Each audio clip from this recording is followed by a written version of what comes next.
말씀으로 2장 11절부터 2장 마지막 절을 근거로 해서 오늘 시간에 좀 까다롭지만 굉장히 중요한 부분을 저희들이 한번 생각해 보고자 합니다. 지난주에 제가 말씀을 드렸듯이 이 갈라디아서의 그 가장 핵심 메시지가 예수 그리스도의 십자가에 있다라고 하는 말씀을 드렸습니다. 지금 이 갈라디아서에는 총 예수님의 십자가에 대한 언급이 총 7번 언급되죠. 뭐 1장 4절에도 언급되고 또 2장 19절 20절도 언급되고 3장 1절 3장 13절 14절 그 다음에 5장에서도 몇 차례 언급되고 6장에서도 언급되고 이렇게 지금 언급이 되는데요. 그래서 제가 원래 갈라디아서를 썼을 때는 갈라디아서의 주제를 복음의 정수 점점 그리스도의 십자가 이렇게 타이틀을 붙였어요. 제가 여러분들의 교재로 쓰게 되는 바울 사도의 러브레터라는 책 말고 제가 갈라디아서 주석을 한 600페이지 되는 주석을 또 하나 쓴 게 있어요. 여러분들도 기회가 되셔서 한국에 나오시면 제 갈라디아서 주석을 한번 보시면 좀 학문적인 책인데요. 여러분들이 한번 보시길 바랍니다. 거기에 타이틀을 복음의 정수, The Essence of the Gospel, 복음의 핵심 요체가 뭐냐? 그것은 그리스도의 십자가다 라는 말씀을 드렸죠. 지난주에는 십자가와에 관련된 두 구절을 공부했습니다. 1장 4절과 그리고 6장 14절 이 구절은 지난주에 저희들이 공부를 했고요. 오늘은 제 갈라디아서의 이제 세 번째 중요한 구절인데요. 우리 갈라디아서 2장 19절 20절만 우리 한번 읽어볼까요? 전체를 다 읽어야 되겠지만 갈라디아서 2장 19절 20절 이 두 구절을 함께 읽어봤으면 좋겠습니다. 다 같이 한번 읽어볼까요? 시작. 내가 율법으로 말미암아 율법에 대하여 죽었나니 이는 하나님에 대하여 죽었습니다. 내가 그리스도와 함께 십자가에 못 박혔나니 그런즉 이제는 내가 사는 것이 아니요 오직 내 안에 그리스도께서 사시는 것이라. 이제 내가 육체 가운데 사는 것은 나를 사랑하사 나를 위하여 자기 자신을 버리신 하나님의 아들을 믿는 믿음 안에서 사는 것이라. 아멘. 굉장히 중요한 거죠. 우리 교회에서 많이 암송하는 구절이죠. 내가 그리스도와 함께 십자가에 못 박혀 죽었나니 그런즉 이제는 내가 사는 것이 아니라 내 안에 오직 그리스도께서 사신 것이다. 내가 육체 가운데 산다면 나를 너무나 사랑하셔서 나를 위해서 자기 몸을 십자가에 내던지신 그 하나님의 아들을 믿는 믿음 안에서 산다. 라고 하는 말씀을 좀 여기서 언급하고 있는데요. 사실 이 19절, 20절의 전 맥락을 우리가 공부를 해야 되는데 바울이 왜 이런 얘기를 할까? 그것은 바로 2장 11절에 어떤 사건을 배경을 두고 있어요. 갈라디아서 2장 11절을 보면 게바가 어디에 이르렀을 때? 안디옥에 이르렀을 때 어떤 something happened, 어떤 사건이 터진 겁니다. 책망을 받아요. 사실 바울이 지금 쓰는 편지의 대상은 어딘가요? 갈라디아 교회 아닙니까? 네. 갈라디아 교회인데 과거에 베드로, 게바가 안디옥에 이르렀을 때 일어난 사건을 좀 다른 지역에서 일어난 사건이죠. 다른 지역에서 일어난 사건을 바울이 갈라디아서에 편지를 쓸 때 왜 썼을까요? 갈라디아 교회에서 벌어진 일들을 얘기하는 게 당연할 텐데 바울이 갈라디아 교회 침투에 들어온 유대주의 거짓 기독교인들 이들의 잘못된 주장을 논박하고 격퇴하기 위해서 바울이 갈라디아서를 쓰는데 갈라디아서를 쓰면서 과거 수년 전에 안디옥에서 있었던 어떤 다른 지역에서 있었던 사건을 지금 여기서 툭 언급을 하고 있거든요. 네. 그 언급한 이유가 뭘까요? 언급한 이유가 야고보 일행이 내려왔을 때 게바가 예루살렘 총회에서 결의된 내용에 대한 실행을 번복을 했죠. 헬라인이나 유대인이나 모두가 다 예수 그리스도의 십자가의 죽으심과 부활만 믿으면 구원을 받는 총회 결의를 이행치 않았죠. 잘 얘기를 해주셨는데 과거 안디옥에서 있었던 그 사건, 그때는 바울이 좀 없었고 게바가 예루살렘 사도 아닙니까? 예루살렘에 있는 사도인 게바가 무슨 일 때문에 지금 수리아 안디옥 지역에 올라왔거든요. 그래서 안디옥에 있는 이방 기독교인들하고 식탁 교제를 하고 있었을 때 소위 벌어진 사건, 그것을 사도 바울이 나중에 돌아와서 보니까 베드로가 이상한 짓을 했다, 야단 맞을 짓을 했다. 그래서 소위 안디옥에 있는 모든 그 교인들, 성도들이 보는 앞에서 면전에서 베드로를 추궁하고 일종의 질책하는 장면이거든요. 근데 과거에 있었던 사건이에요. 과거에 있었던 사건인데 무슨 관계가 있길래 지금 바울이 안디옥의 거짓 교사를 논박하고 거기에 부안해동하는 갈라디아 이방 기독교인들을 경고하고 권면하기 위해서 과거 안디옥에 있었던 사건을 지금 인용을 하고 있는 거죠. 왜 그렇게 했을까? 한마디로 간단히 얘기를 하면 지금 갈라디아 교회가 겪고 있는 당면한 위기의 본질이 과거 안디옥에서 있었던 사건, 안디옥 교회가 겪었던 사건과 다르다는 거예요. 같은 연장선상에 있다는 거예요. 같은 연장선상에 있는 거의 비슷한 위기를 겪고 있다. 네. 그래서 과거 안디옥에서 있었던 사건을 잘 해설하고 거기서 어떤 얘기를 통해서 지금 누구에게 얘기하고 있는 거예요? 갈라디아 이방 기독교인들, 너희들도 안디옥에서 있던 사건과 똑같은 어떤 위기를 겪고 있기 때문에 네. 이런 그 잘못된 우를 반복하지 마라 라고 하는 차원에서 갈라디아 교회의 위기를 돌파하기 위해서 과거 안디옥 사건을 지금 인용을 하고 있다. 이렇게 우리가 얘기할 수 있겠습니다. 근데 방금 전에 어떤 목사님이 말씀을 하셨는데 도대체 안디옥 사건이 뭘까요? 갈라디아서 2장 10절부터 2장 끝머리까지 길게 얘기를 하고 있는데요. 이 안디옥 사건을 잘 들여다보면 바울이 지금 이 갈라디아 교회의 위기의 본질이 뭔지 그걸 들여다볼 수가 있어요.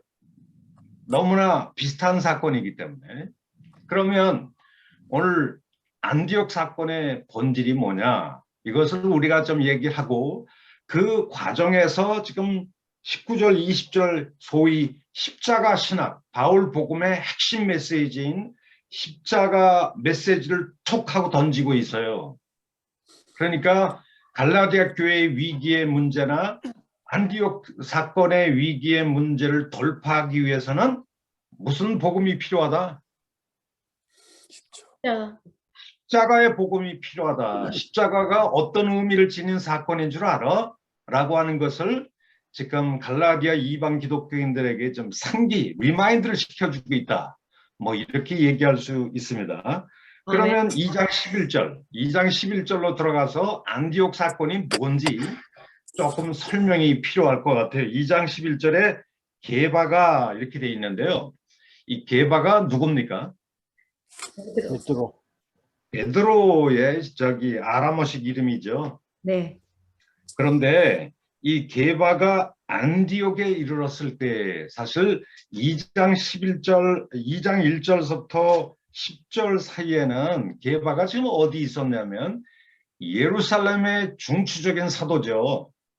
네. 사실 바울이 지금 이 2장 1절 보면 이런 얘기를 하고 있어요. 14년 후라는 것은 바울이 다메섹에서 부활하신 예수님을 만나고 이방의 사도로 부르심을 받았던 다메섹 회심 사건을 얘기합니다.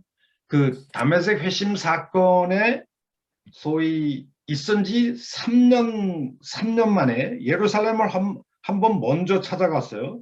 1장 18절을 보세요. 1장 18절을 보면 그 후에 3년 만에 내가 게바를 방문하려고 이렇게 돼 있잖아요.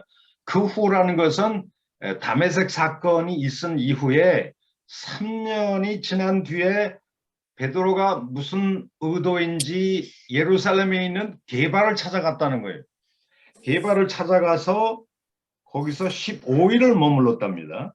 근데 그때는 주의 형제, 예수님의 형제 야고보 외에 다른 사도들을 보지 못했다. 그러니까 첫 번째 예루살렘을 방문했을 때는 아마 베드로와 야고보 뭐 이런 몇 사람만 보게 된 것 같아요.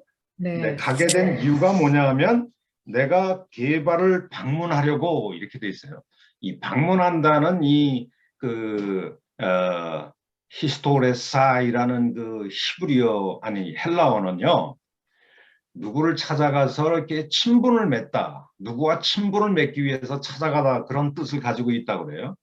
요 방문한다는 동사 하나만 가지고 독일의 튜빙겐의 유명한 학자인 호피우스 교수가 ZNW라고 하는 유명한 독일어 논문을 쓴 적이 있죠. 근데 거기에 그 분석을 이렇게 들여다보면 그 후에 3년 만에 내가 게바를 찾아가서 게바와 야고보와 좀 개인적인 친분을 좀 맺기 위해서 올라갔는데 많은 사도들을 못 보고 그냥 게바와 야고보 뭐 이런 기둥 사도들만 좀 만났죠. 그리고 15일 동안 머물렀대요, 예루살렘에. 그리고 한번 찾아간 적이 없어요, 예루살렘을.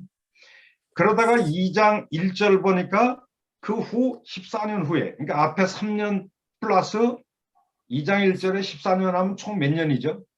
3년 플러스 14년. 3년 17년. 7년이죠, 17년. 네.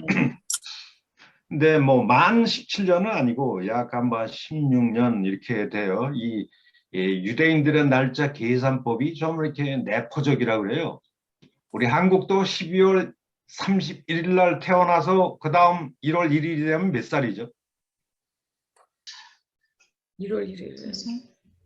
한 살 12월 31일 날 태어나서 1월 1일이 되면 2살이 돼요. 살이 돼요. 네, 한 살 더 먹어요.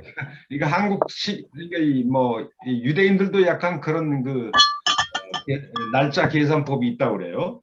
네. 근데 어쨌든 3년 플러스 뭐 14년, 뭐 17년이라고 합시다. 그 17년 만에 내가 바나바와 기도를 드리고 다시 예루살렘에 올라 이렇게 돼 있어요. 다시 again이라는 말을 쓴 걸 보니까 이 2장 1절이 두 번째 올라간 일이 되겠죠.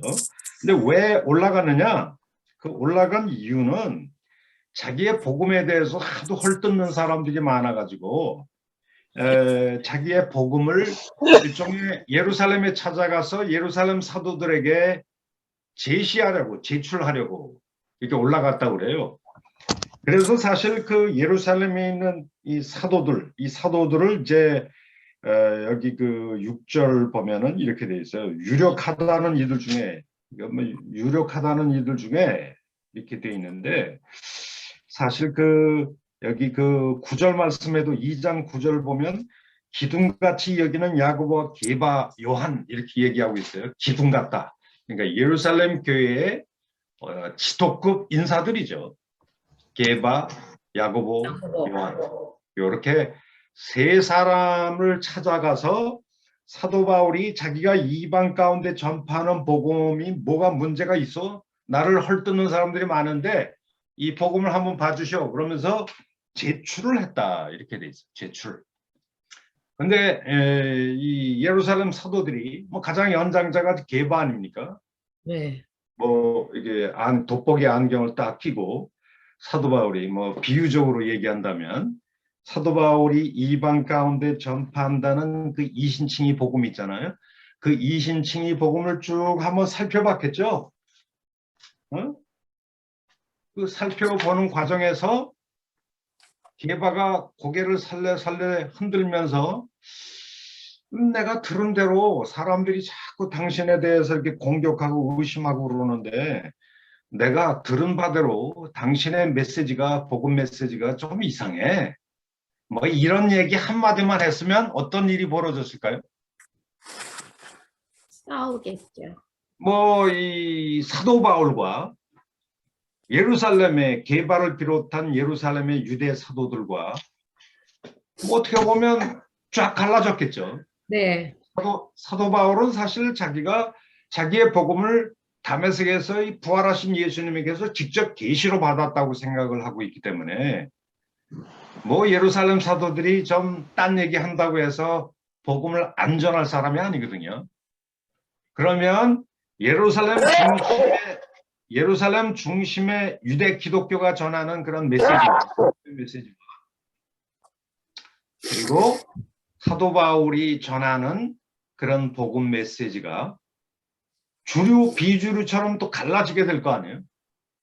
우리는 네. 어느 쪽에 서야 돼요? 예루살렘 쪽에 서야 돼요? 바울 쪽에 서야 돼요?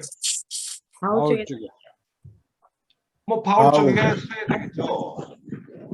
그렇지만 예루살렘의 그 원 사도들이 바울이 전하는 메시지에 문제가 있다, something wrong 이렇게 얘기를 하게 돼버리면 바울 쪽에 우리가 줄을 선다 해도 우리의 정통성은 늘 시비에 걸릴 수밖에 없어요. 예수님의 원사도들이 인정을 해야 되는데.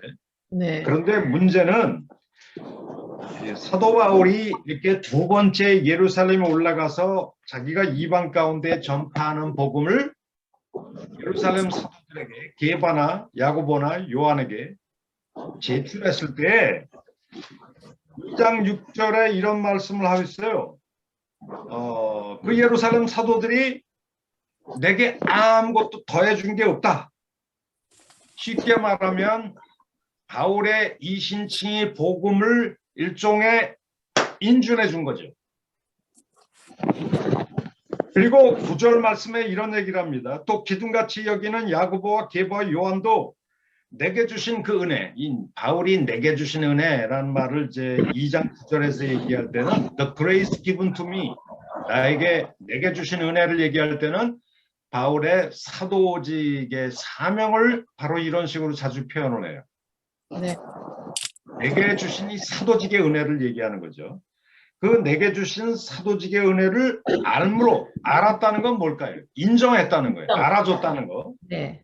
그래서 나와 바나바에게 친교의 악수를 청하였으니 소위 right hands of fellowship이란 말인데요. 원래 그 헬라어 원문의 뜻은 교제의 오른손을 먼저 내밀었다. 그러면 뭐 고대 사회에서 뭐 계약을 맺을 때는 딱 일어나서 사인을 하고 뭘 내밀죠? 계약이 완료됐다는 걸 표시하기 위해서 양쪽이 오른손을 쫙 내밀고 이제 악수를 흔들어대면 계약이 완료가 되잖아요. 그러니까 이 예루살렘 사도들 쪽에서 교제의 오른손을 누구에게 내민 거예요? 이거는 바울에게. 사도 바울에게 교제의 오른손을 내민 겁니다. 이거는 뭘 뜻하죠? 동의한다. 바울이 이방 가운데 전파하는 복음에 대해서 우리 예루살렘 사도들도 뭐 했다? 동의한다. 동의한다, 인정한다 그런 뜻이거든요. 네. 요즘으로 말하면 사진 기자들 다 동원해가지고 지금 사진 촬영을 해야 될 역사적 순간이에요. 네. 한마디로 바울의 이방 기독교가 누구에 의해서 인정받았다? 예루살렘의 원 사도들에게 인정받았다라고 하는 것이죠. 네. 그러니까 지금 갈라디아서에서 바울은 두 가지를 좀 주장을 하고 있어요. 첫 번째 주장이 뭐예요? 나의 복음은 사람에게서 받은 적이 있다 없다? 없다. 없다. 나는 사람에게서 배운 적이 있다 없다? 없다. 없다. 없다. 나의 복음은 예루살렘 사도들에게도 의존한 적이 있다 없다? 없다. 없다. 없다. 나는 나의 복음을 다메섹에서 부활하신 예수님에게서 직접 받은 신적인 계시의 말씀이다. 아멘. 바울이 지금 그 얘기를 하고 있어요. 네. 나의 복음은 누구에게도 독립적인 초자연적인 계시의 말씀이다. 나의 복음의 출처는 예루살렘 사도들이 아니라 부활하신 예수님이 직접 주신 메시지야. 그러니까 누구든지 떠들지 마. 이런 얘기가 되겠죠. 네. 그런데 왜 바울이 예루살렘 사도들에게 찾아가서 자기의 복음의 정통성에 문제가 있는지 제출을 했을까요? 그래서 그들에게 인정받을 필요가 있어요, 없어요? 있죠. 내 복음은 누구에게도 의존한 적이 없는 독립적인 계시의 복음이다 이렇게 떠들었는데 네. 왜 예루살렘에 찾아가서 머리를 조아리고 예루살렘 사도들에게 내 복음이 무슨 문제가 있는지 한번 봐주셔 이렇게 할 필요가 있어요, 없어요? 있어요. 왜? 제대로 십자가의 복음을 전달하기 위해서 앞으로 더 크게 복음을 정당하게 전달하기 위해서 인정이 그러니까 바울이 지금 두 가지를 주장한다고 그랬잖아요. 두 가지를 주장하는데 내 복음은 독립된 복음이다. 네. 예수 그리스도의 계시로 받은 초자연적인 독립된 복음이다. 이것이 첫 번째 주장이고요. 네. 두 번째는 이 독립된 복음을 누구도 인정했다? 이제 예루살렘 원 예루살렘 사도들도 사도들. 인정한 복음이다. 네. 이 두 가지를 바울이 동시에 주장을 하고 있다. 네. 그러니까 바울의 복음을 헐뜯는 사람들은 더 이상 명분이 있다 없다? 명분이 없다. 명분이 없다. 떠들지 마라. 뭐 이런 얘기를 좀 하는 것이죠.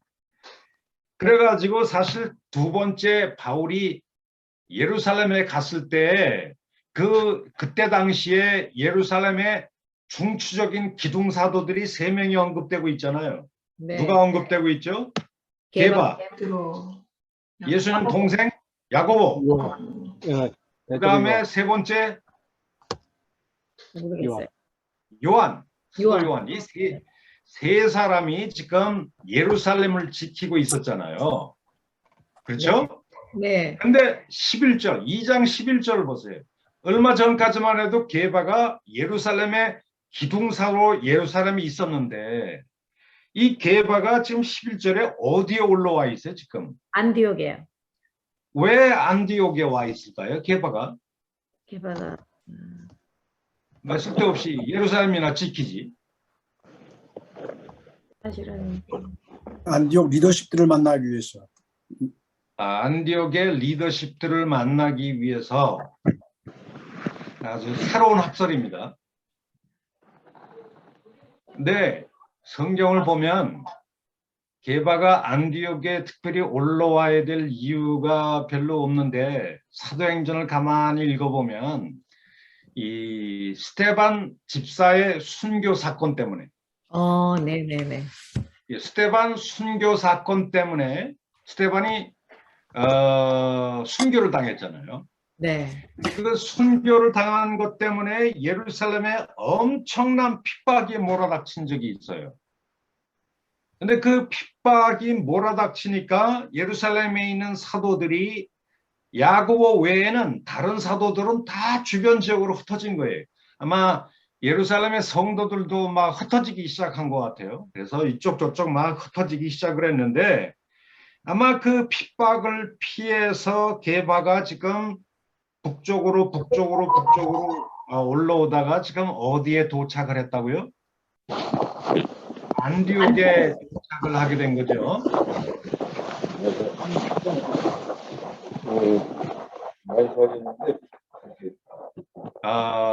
근데 가끔 좀 시끄러운 소리가 나는데 이게 무슨 소리죠?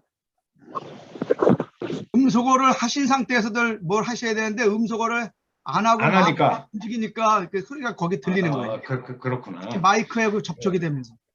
예, 그렇습니다. 그러면 좀 조심을 좀 해주십시오. 근데 그렇죠. 네네. 근데 이 게바가 이 안디옥 다른 지역도 많은데 왜 안디옥에 도착을 했을까? 여러분 안디옥 교회가 처음 어떻게 설립이 됐죠? 여러분 사도행전 11장을 한번 가보세요. 안디옥 교회가 언제 어떻게 세워졌는지 사도행전 11장을 한번 잠깐 가보겠습니다.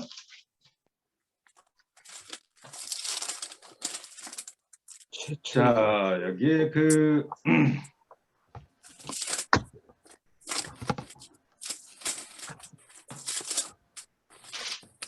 11장 19절, 사도행전 11장 19절에 그때 누구의 일로 환란으로 말미암아 흩어졌다고요?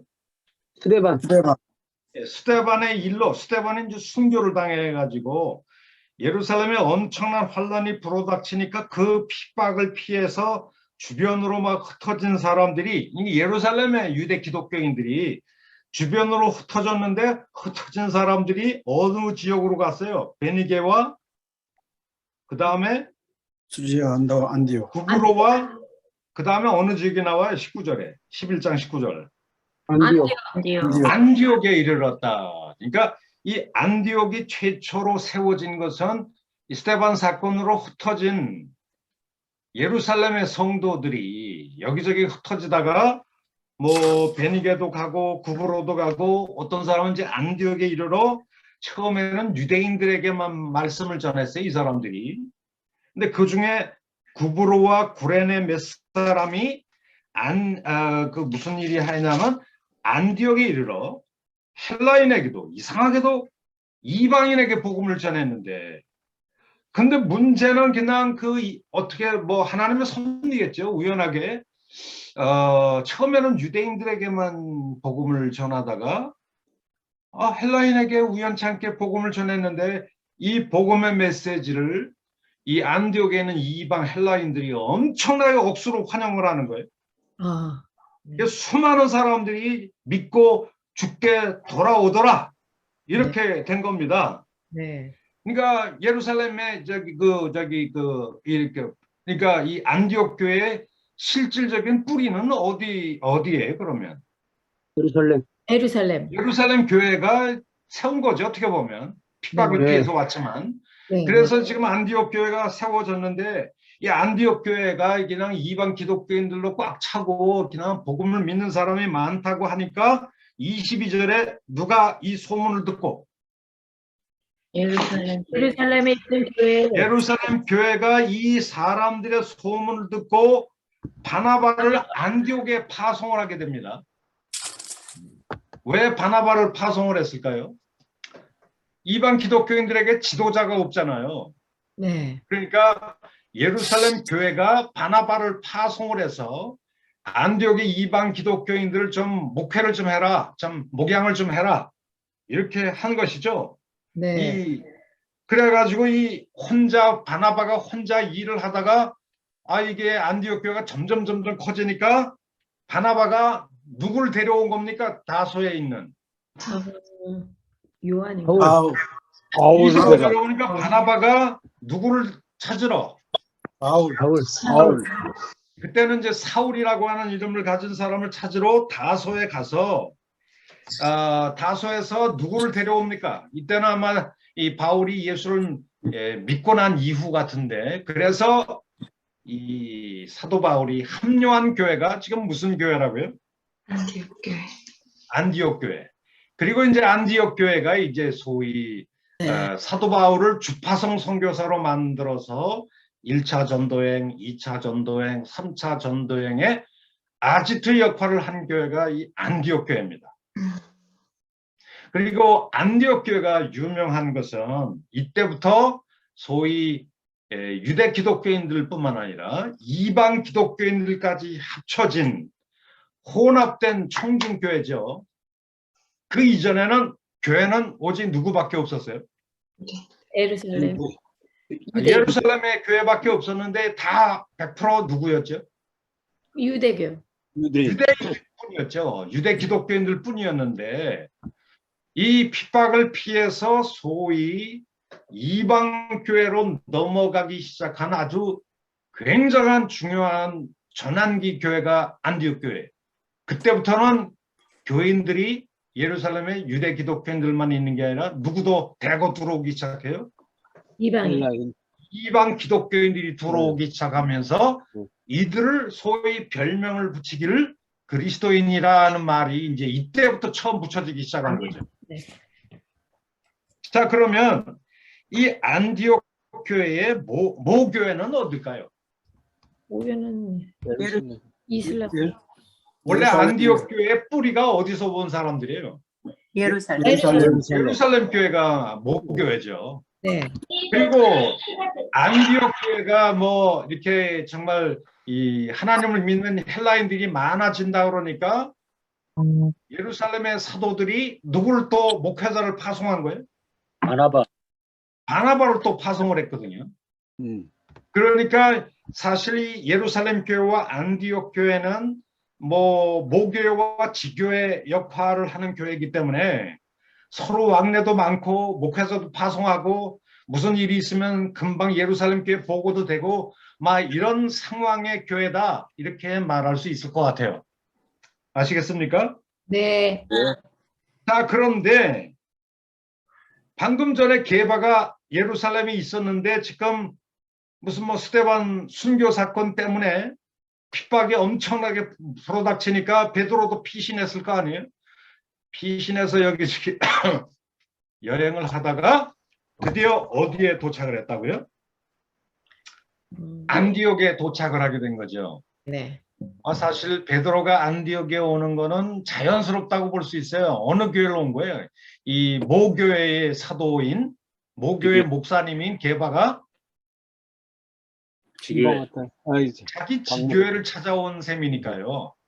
그러니까 예루살렘 쪽에 있었던 성도들이 많이 올라가서 안디옥을 세웠기 때문에 게바가 안디옥에 가면 옛날에 예루살렘에서 같이 예수 믿던 자기 성도들이 거기도 여러 명이 있네 뭐 이런 걸 발견했겠죠. 네. 그래서 아마 안디옥에 갔을 겁니다. 근데 안디옥에 갔는데 가서 무슨 일을 했나 하면 여기 12절 보세요. 갈라디아서 이제 본론으로 들어갑니다. 갈라디아서 2장 12절에 야고보에게서 오는 어떤 이들이 이르기 전에 게바가 이방 기독교인들과 뭐하다가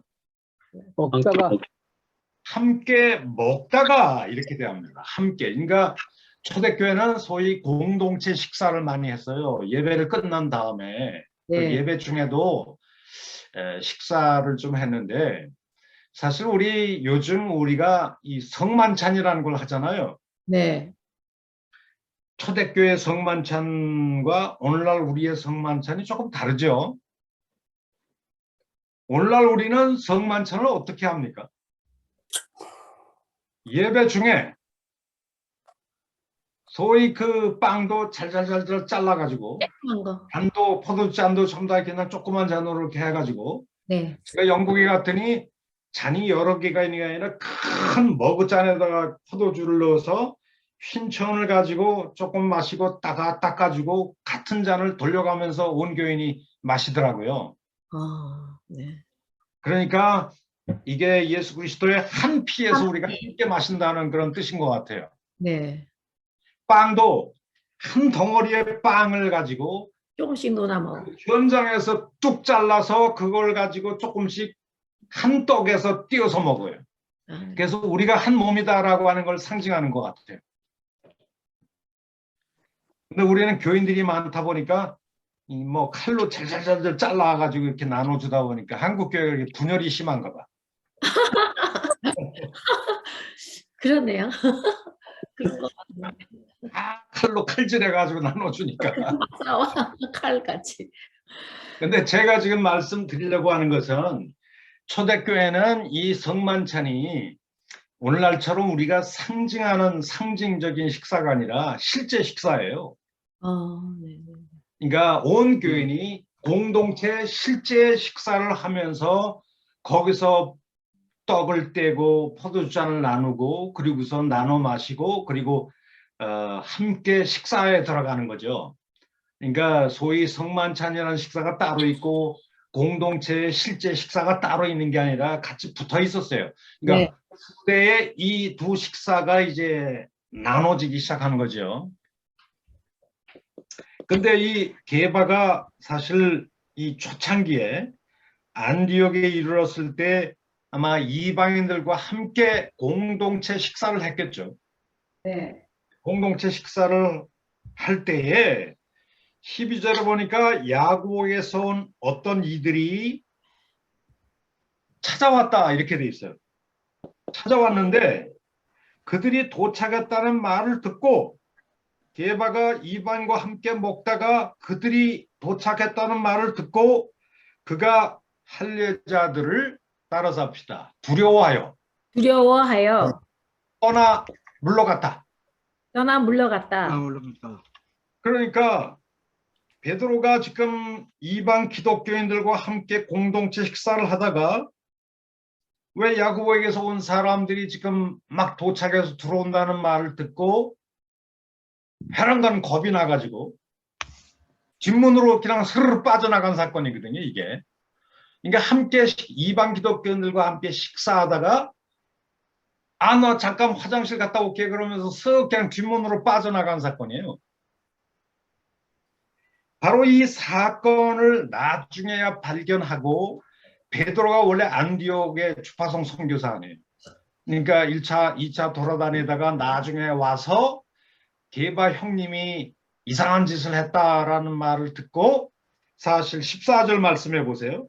그러므로 나는 그들이, 그러니까 그들이라고 하는 거는 이제 이 게바를 비롯해서 이 예루살렘 쪽에서 온 야고보에게서 온 유대 기독교인들 그들이 복음의 진리를 따라 바르게 행하지 않음을 보고 따라삽시다. 모든 자 앞에서. 모든 자 앞에서 모든 자 앞에서. 이 모든 자 앞에서라고 하는 것은 전체 교회 성도들이 보는 앞에서 면전에서 게바에게 공개적인 질문을 던진 거예요. 당신이 유대인이지. 네. 그럼 유대인이 유대인답게 살아야 되는데 지도 유대인답게 안 살아가면서 지금까지 이방인처럼 살아왔으면서 어찌하여 억지로 강요를 해서 이방 기독교인들을 유대인답게 살게 하려고 강요하느냐? 이게 바울이 온 회중 앞에서 베드로에게 던진 공개 질문이죠. 일종의 질책성의 질문입니다. 바로 이 사건이 이 안디옥 사건의 핵심이에요. 자, 그러면 우리가 한 가지 좀 여러분들에게 좀 물어볼 게 있어요. 12절 한번 가봅시다. 왜냐하면 야고보에게서는 어떤 이들이 이르기 전에 게바가 이방인들과 함께 먹다가 그들이 오매 그가 할례자들은 유대 기독교인들을 얘기하는데 예루살렘 쪽에서 온 유대 기독교인들을 두려워하여. 왜 두려워했을까요? 게바가 사실 예루살렘 교회의 기둥, 소위 그 메인 리더, 중심 지도자인데요. 베드로가 왜 이 야고보에게서 온 유대 기독교인들을 두려워했을까요?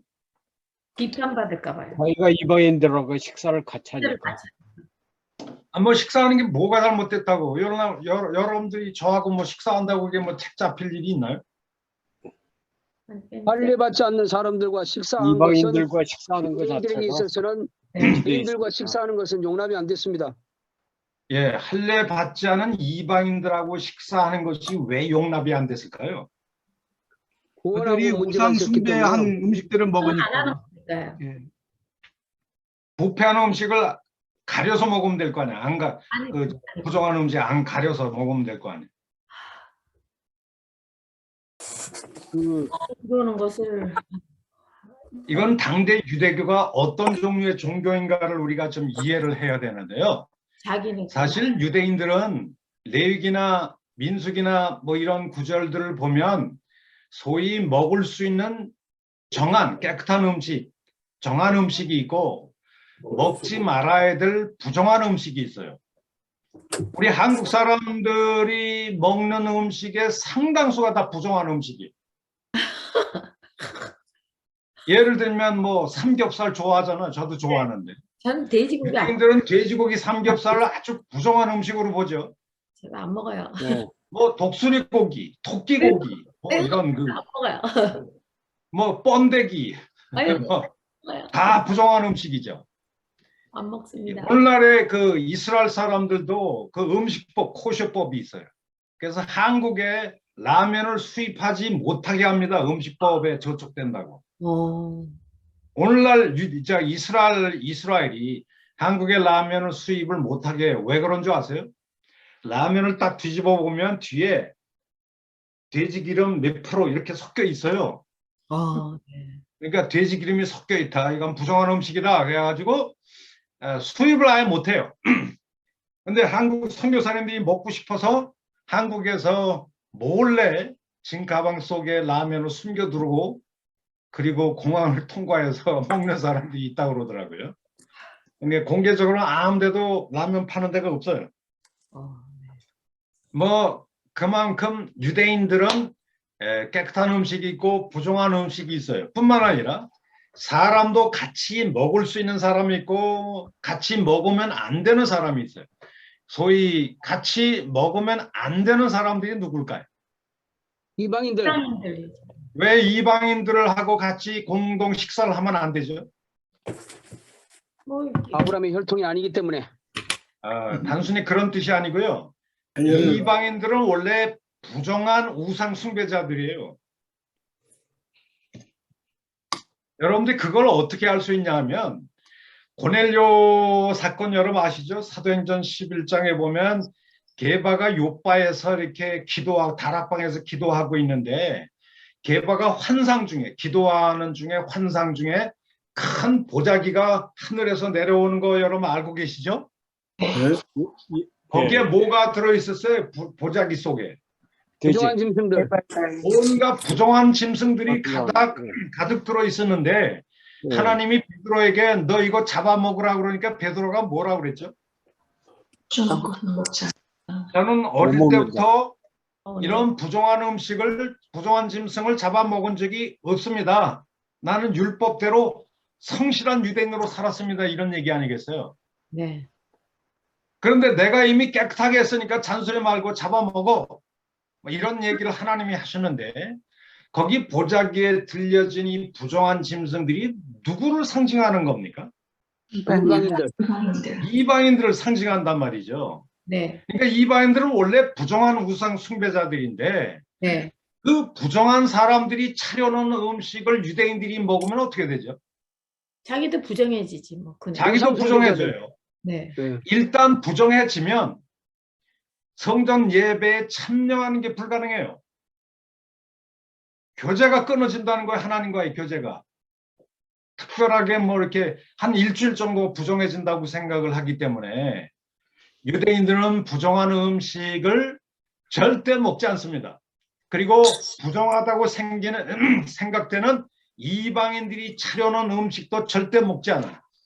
여러분들이 한번 이것이 제가 맞는 얘기인지 안 맞는 얘기인지 지금도 실험해 볼 수 있어요. 예루살렘에 가서 그 세속화된 유대인들 말고 까만 빵 모자 쓴 정통 유대인들 랍비들 찾아가서 저희 집에 좀 오셔서 식사 대접하는데 한번 오십시오. 그러면 올까요? 말까요? 안 가죠. 절대 안 옵니다. 일단 같이 먹으면 부정해진다고 생각하기 때문에. 그러니까 이 유대인들은 원래 율법한 사람들이기 때문에 부정한 음식을 먹지 않아요. 부정한 사람들과도 식사하지 않아요. 이게 그들의 음식법이에요. 정결법이. 그렇고 어느 정도로 음식 먹는 죄를 목숨같이 여기냐 하면 소위 헬라 제국의 왕인 악명 높은 엔티오코스 에피파네스라는 왕이 있었는데요. 이 예루살렘을 식민 통치하면서 안식일 제도를 없애버리고 그리고 그 소위 예루살렘에 있는 유대인들한테 소위 돼지고기나 부정한 음식을 먹도록 강요를 했어요. 안 먹으면 죽여버린다고. 네. 그냥 총칼을 들이대밀고 유대인들 보고 부정한 돼지고기 먹어. 안 먹으면 이 자리에서 죽여버릴 거야. 유대인들이 먹었을까요? 안 먹었을까요? 안 먹었죠. 총을 들이대고 죽인다고 협박하면서 먹으라고 했을 때 먹었을까요? 안 먹었을까요? 안 먹었어요. 예, 차라리 죽는 게 그 낫. 부정한 음식을 먹어서 율법을 범하느니 내 목숨 버리겠다고 생각하고 자기 목숨을 버린 순교자들이 450명이 넘었대요. 정말 그만큼 유대인들은 이 먹는 문제를 굉장히 목숨같이 여기는 거예요. 여러분들에게 뭐 돼지고기를 먹냐 안 먹냐 이건 아무것도 아니에요. 저한테 한번 개고기 사줘 보세요. 저 잘 먹어요. 어머, 제가 캐나다 가면 여러분들 한번 저를 대접해 주십시오. 네, 우리 서치영 목사님도 한번 인천에서 한번 개고기 먹으러 갑시다. 어머, 아멘. 그런데 유대인들은 달라요. 유대인들은 이 부정한 음식도 먹지 않을 뿐만 아니라 부정한 우상 숭배자들은 이방인들하고 절대 식사하지 않죠. 여러분 공관복음서를 보면 예수님이 세리와 죄인들하고 막 어울려서 식사한 적이 있어요. 그때 서기관의 바리새인들이 예수님의 제자들에게 뭐라고 비난한 줄 아십니까? 너희 선생은 어짜요? 같이 먹지 못할 세리와 죄인들하고 함께 어울려 식사하느냐? 왜 음식법을 어기느냐? 이걸 막 지금 따지고 있잖아요. 바리새인들이. 네, 사실 예수님은 이 유대인들의 음식법이나 이런 것들을 제일 먼저 깨트려 보신 분이에요. 예수님이 한 유명한 말씀이 있죠. 사람을 더럽게 하는 거는 바깥에서 들어가는 음식이 사람을 더럽게 해요. 우리 인간의 마음 속에는 온갖 더러운 생각들이 부정하게 생각해요. 네, 마음, 더러운 마음이 부정해야지. 더러운 마음에서 나오는 게 인간을 더럽힌다고 생각하면서 사실 우리 인간이 무슨 음식을 먹느냐는 건 이 새언약 시대에는 더 이상 소용이 없다는 거예요. 예수님은 음식법을 폐지시켜 버렸어요. 아멘. 중요한 것은 정말 하나님을 진정으로 사랑하는 마음이 중요한 거지. 아멘. 네, 근데 지금 이 예루살렘에 있는 유대 기독교인들 있잖아요. 예루살렘 모교에 있는 유대 기독교인들은 주로 어떤 종류의 사람들인가요? 베드로를 포함해서. 그게 저 예루살렘 정통파죠. 이 사람들은 예수를 믿기는 믿지만 예수를 믿는다는 건 기독교인이 됐다는 얘기죠. 근데 예수를 믿더라도 여전히 무슨 종교에 헌신하는 사람들이죠? 유대. 이게 유대교에 헌신하는 사람들이에요. 왜 그랬을까요? 그들이 생각하기에 기독교는 무슨 종교의 한 형태라고 생각하는 거예요. 유대교 형태. 유대교 범주 안에 있는 종교라고 생각하는 거죠. 기독교가. 네, 그러니까 예수를 믿는 기독교인이 되기 때문에 유대교를 버려야 되는 게 아니란 말이에요. 이 사람들이 생각할 때는 성실한 유대인으로 살면서 그리고 예수를 믿고자 하는 사람들이 이들이었다고 볼 수가 있겠죠. 그러다 보니까 예수를 믿긴 믿는데 율법이 그 많은 부정한 음식 안 먹고 안식일 지키고 성전 예배 참석하고 성실하게 유대교 생활을 하면서 그리고 예수를 믿는 사람들이었는데 이들의 시각에서 볼 때 베드로가 지금 안디옥에 가가지고 지금 이 안디옥의 기독교인들이 지금 할례를 받고 유대교로 개종해서 유대인이 된 적이 있나요? 없나요?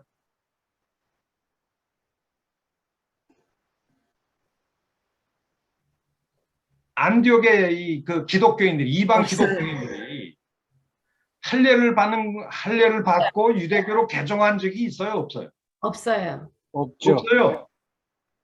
그냥 예수만 달랑 믿는 사람들이에요. 네, 그러니까 예루살렘의 보수적인 유대 기독교인들의 입장에서 보면은 이 안디옥에는 이 이방 기독교인들은 하나님 백성의 풀 멤버십을 가진 사람이라고 생각될까요? 안 될까요? 안 되죠. 안 되죠. 예수를 믿더라도 할례를 받고 유대교로 들어와야 될 거 아니야. 이 진정한 종교는 유대교밖에 없는데 구원은 유대교밖에 없는데 할례도 안 받고 음식법도 안 지키고 율법도 안 지키고 안식일도 안 지키고 그리고 예수만 달랑 믿는 이런 놈들은 이거 정말 하나님 백성으로 받아줘야 돼? 안 받아줘야 돼? 안 예루살렘의 안 시각에서 보면은 이 안쪽에는 이방 기독교인들은 온전한 하나님의 백성이 아니다. 아니다. 기다 아니다. 아니다. 아니다. 아니다 이렇게 생각할 가능성이 많아요. 네, 그렇죠. 근데 사도 베드로가 이렇게 할례도 안 받고 음식법, 정결법, 율법도 안 지키는 단지 예수만 믿는다는 이유만으로 그들과 어울려 뭘 했죠? 밥을 먹었어요. 음식을. 식사를 하고 있잖아요. 여러분 식사를 한다는 것은 뭘 의미하죠? 익셉트한다. 받아들인다. 소위 이 유대인들의 입장에서는 동일한 하나님의 거룩한 백성이란 전제가 없으면 같이 식사 안 해요. 그런데 문제는 베드로는 그들과 함께 식사했다는 것은 예수를 믿는 이방 기독교인들, 이 안디옥에 있는 이방 기독교인들도 예수를 믿기 때문에 온전한 하나님의 백성이 됐다고 생각한 것 같아요, 베드로가. 네, 아멘. 그러니까 같이 식사한 거죠. 그래, you are the same brother and sister in Christ. 그리스도 안에서 우리는 같은 형제자매야. 유대교로 뭐 할례받고 들어와서 개종할 필요도 없어. 음식법, 정결법, 뭐 율법이 말하는 의식법 이런 거 필요 없어. 그냥 예수를 믿어? 그럼 믿으면 됐어. 우리는 아멘. 같은 형제자매야. 다 거룩하고 깨끗한 하나님의 백성이야. 우리 아멘. 함께 식사하자. 우리는 아멘. 한 가족이니까. 뭐 아멘. 이렇게 하면서 식사를 했겠죠. 베드로가 그렇게 식사를 하게 된 계기가 있어요. 그 계기가 뭘까요? 사도행전을 보면 말이죠. 베드로가 요바에서 이렇게 기도할 때 아까 왜 보자기에 부정한 짐승이 내려왔다고 그랬잖아요. 네. 네. 근데 그 부정한 짐승이 내려왔을 때 이걸 잡아먹으라고 했을 때에 베드로가 그걸 잡아먹었을까 안 먹었을까요? 안, 어, 환상 먹었습니다. 속에서. 안 먹었잖아. 절대 안 먹었겠죠. 부정한 걸 왜 제가 먹습니까? 저는 어릴 때부터 이런 걸 먹어서 율법을 깨트린 적이 없나이다. 성실한 유대인으로서 하나님 백성으로 잘 살아왔습니다. 뭐 이런 얘기를 했겠죠. 네. 그때 하나님이 you shut up. 내가 이미 깨끗하게 했어. 했는데, 그렇지. 이미 깨끗하게 했으니까 잡아먹어. 그런 얘기가 몇 번 오르락내리락 하다가 그게 무슨 환상인지 잘 몰랐는데 그 환상이 끝나자마자 고넬료가 보낸 이방인들이 찾아온 거예요. 그래서 우리 우리 백부장인 고넬료가 지금 베드로 형님, 베드로 사도를 우리 집으로 좀 모시고 싶어 합니다. 오시겠습니까? 그때 베드로가 무슨 생각을 했을까? 이 환상의 의미가 누구에게로 가라? 이방인들에게. 고넬료에게 가라. 이방인들에게 가라는 뜻으로 이해를 했겠죠. 네. 그래서 털레 이제 고넬료 집으로 갔습니다. 예, 갔는데 이 고넬료 사람들이 뭐 할례도 받고 유대교로 개종한 적도 없고 음식법 정결 뭐 하나도 받은 적이 없는데 말씀을 전하는데 그냥 폭포수와 같이 성령이 임하는 거예요. 아멘. 그래서 사도행전 10장 44절 보세요. 사도행전 10장 44절.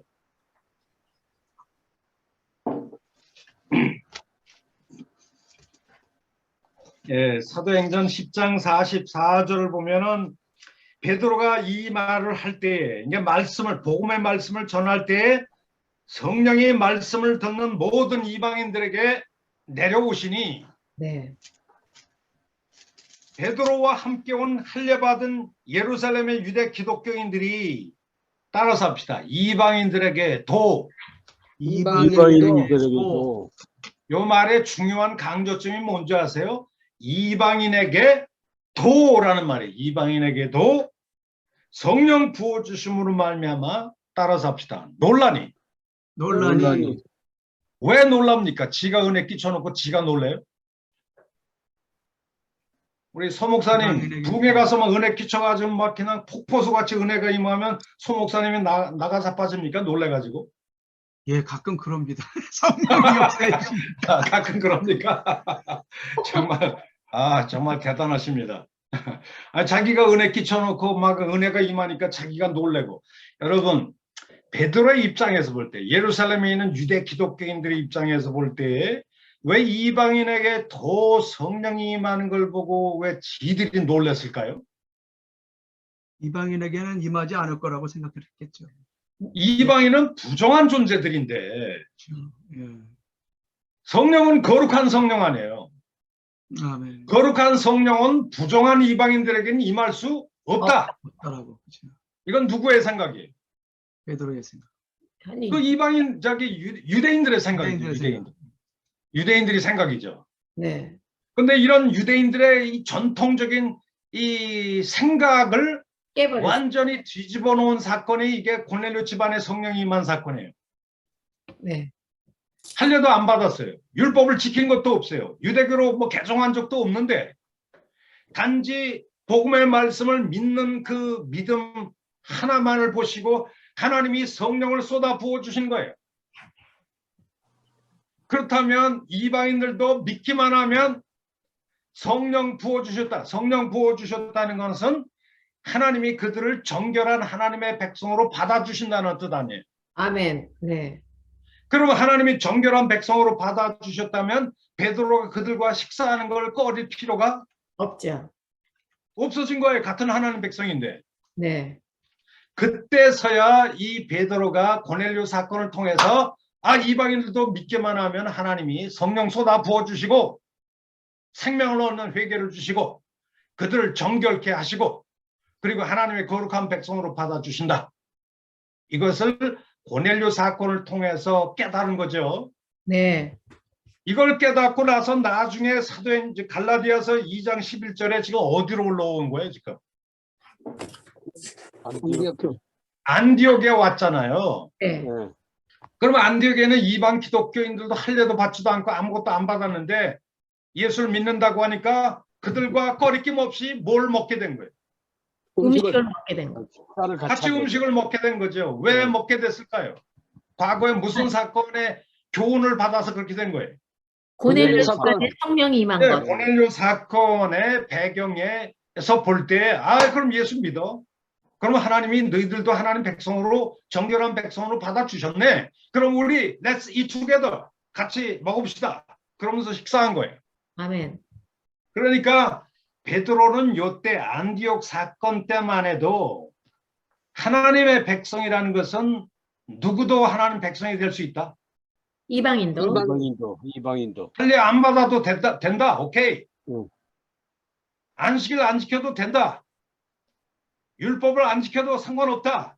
오직 예수만 믿으면 하나님은 이방인도 자기 백성으로 정결한 백성으로 받아주셔 라고 하는 것을 고넬료 사건을 통해서 깨달았기 때문에 안디옥에 와서 거리낌 없이 이방 기독교인들하고 식사를 했다. 한마디로 그들을 하나님의 백성으로 인정하고 식사를 한 것이다. 이렇게 볼 수가 있어요. 네. 근데 2장 12절에 그렇게 떳떳한 마음으로 식사를 하다가 네. 피했어. 야고보에게서 온 이 예루살렘의 이 보수적인 유대 기독교인들이 이 안디옥에 도착한다는 말을 듣고 네. 이 야고보에게서 온 사람들이 왜 예루살렘에 처박혀 있지 왜 안디옥에 왜 왔을까요? 핍박 때문에.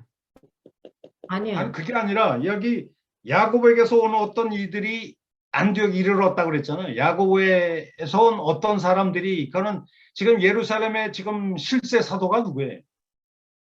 예루살렘의 시설. 야고보 아까 제가 세 사람을 얘기했었죠. 게바, 야고보, 야고보, 요한. 요한. 이 사람이 소위 세 기둥사도였는데 네. 게바는 환란을 피해서 지금 안디옥으로 왔고 네. 요한은 어딘지 몰라도 좀 딴 데로 간 것 같아요. 그래서 마지막까지 환란 핍박 중에도 예루살렘 교회를 지킨 사도가 누구죠? 야고보 야고보겠죠. 야고보 사도예요. 네. 근데 그 야고보에게서 어떤 이들이 제가 야고보가 한번 그 베드로가 이 안디옥에 가서 이방 기독교인들하고 뭐 음식법, 절기법 이런 것도 안 지키고 할례도 안 받아서 그 이방 기독교인들하고 마구잡이로 막 어울린데 그 율법에 따르면 그렇게 먹으면 안 되잖아. 그 베드로 형님이 주책인가 보는데 한번 가서 조사해봐. 그래서 야고보가 어떤 사람들을 파송을 했는지 야고보의 허락도 없이 그냥 야고보의 어떤 사람들이 몰래 그냥 안디옥에 왔는지는 잘 모르겠어요. 제가 볼 때는 아마 야고보의 허락이 없이 아마 온 것 같아요. 이것은 사도행전 15장에 좀 언급이 되어 있는데요. 사도행전 15장에 봅시다. 사도행전 15장에 보니까 제가 한번 1절을 제가 한번 읽어보겠습니다. 어떤 사람이 유대로부터 내려와서 형제들을 가르치되 너희가 모세의 법대로 할례를 받지 않으면 능히 구원을 받지 못하리라 이렇게 되어 있는데요. 근데 이런 사람들이 나중에 보면 우리의 허락도 없이 갔다라고 하는 얘기가 거기에 돼 있어요. 그게 아마 15장 어디인가 좀 들어있는데요. 지금 뭐 제가 찾지는 못하겠습니다. 이 말씀을 우리가 들여다볼 때 야고보가 직접 가봐 이렇게 한 것이라기보다도 야고보의 허락을 받지 못했지만은 야고보에게 속해 있었던 어떤 보수적인 유대 기독교인들이 지금 안디옥에서 뭔 회개한 일들이 벌어진다는 말을 듣고 우리 그 베드로 형님 좀 실태 조사를 하고 좀 야단치러 한번 올라갑시다.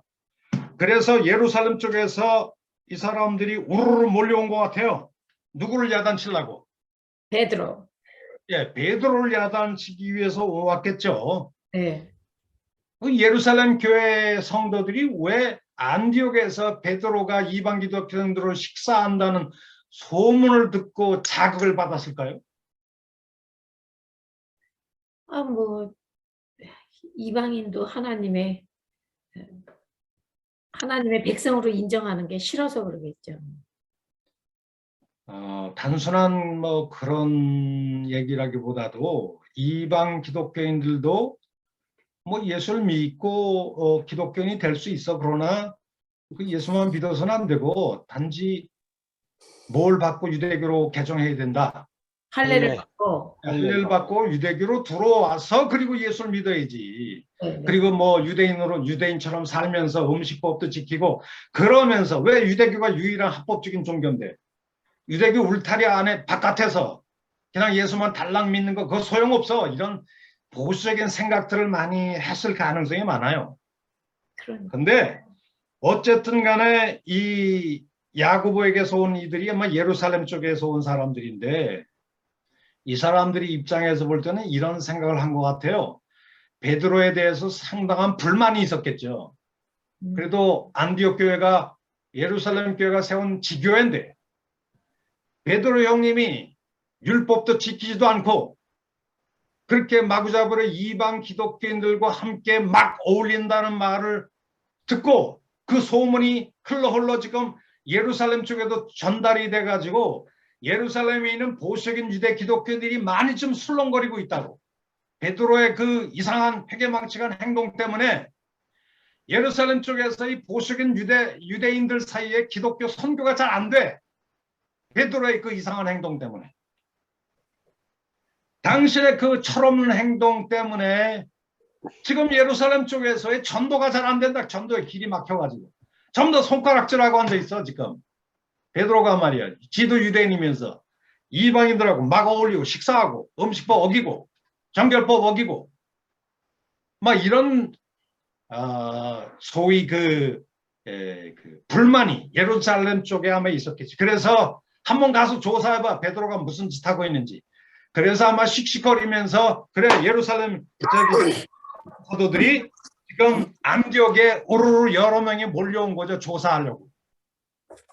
요즘 말하면 조사 전권 치리회가 구성이 된 건지는 잘 모르겠어요. 조사해서 치리해버리려고. 그러다 보니까 베드로가 이방 기독교인들과 함께 공동체 식사를 하다가 그들이 온다는 말을 듣고 두려워하여 뒷문으로 도망간 사건이죠. 여기 왜 두려워했을까요? 질타를 받고 뭐 공격받을까 봐 그러겠죠. 원래 베드로의 원래 그 고넬료 사건을 통해서 가지고 있는 본래 신념이 뭐죠? 할례를 받아야 할례를 받아야만. 받아야 된다고 하는 부정한 신념. 음식은 안 먹겠다는. 네. 한마디로 말해서 베드로가 이 고넬료 사건을 통해서 그가 깨달은 것은 이 부정하다고 생각되는 이방인들도 예수를 믿으면 하나님이 정결한 자기 백성으로 받아주신다. 그러니 그들과 함께 식사하는 것도 문제가 없다. 이것을 고넬료 사건을 통해서 배웠잖아요. 네. 그러면 그 자기의 본래 가지고 있는 신념대로 행동해야 될 거 아니에요. 네.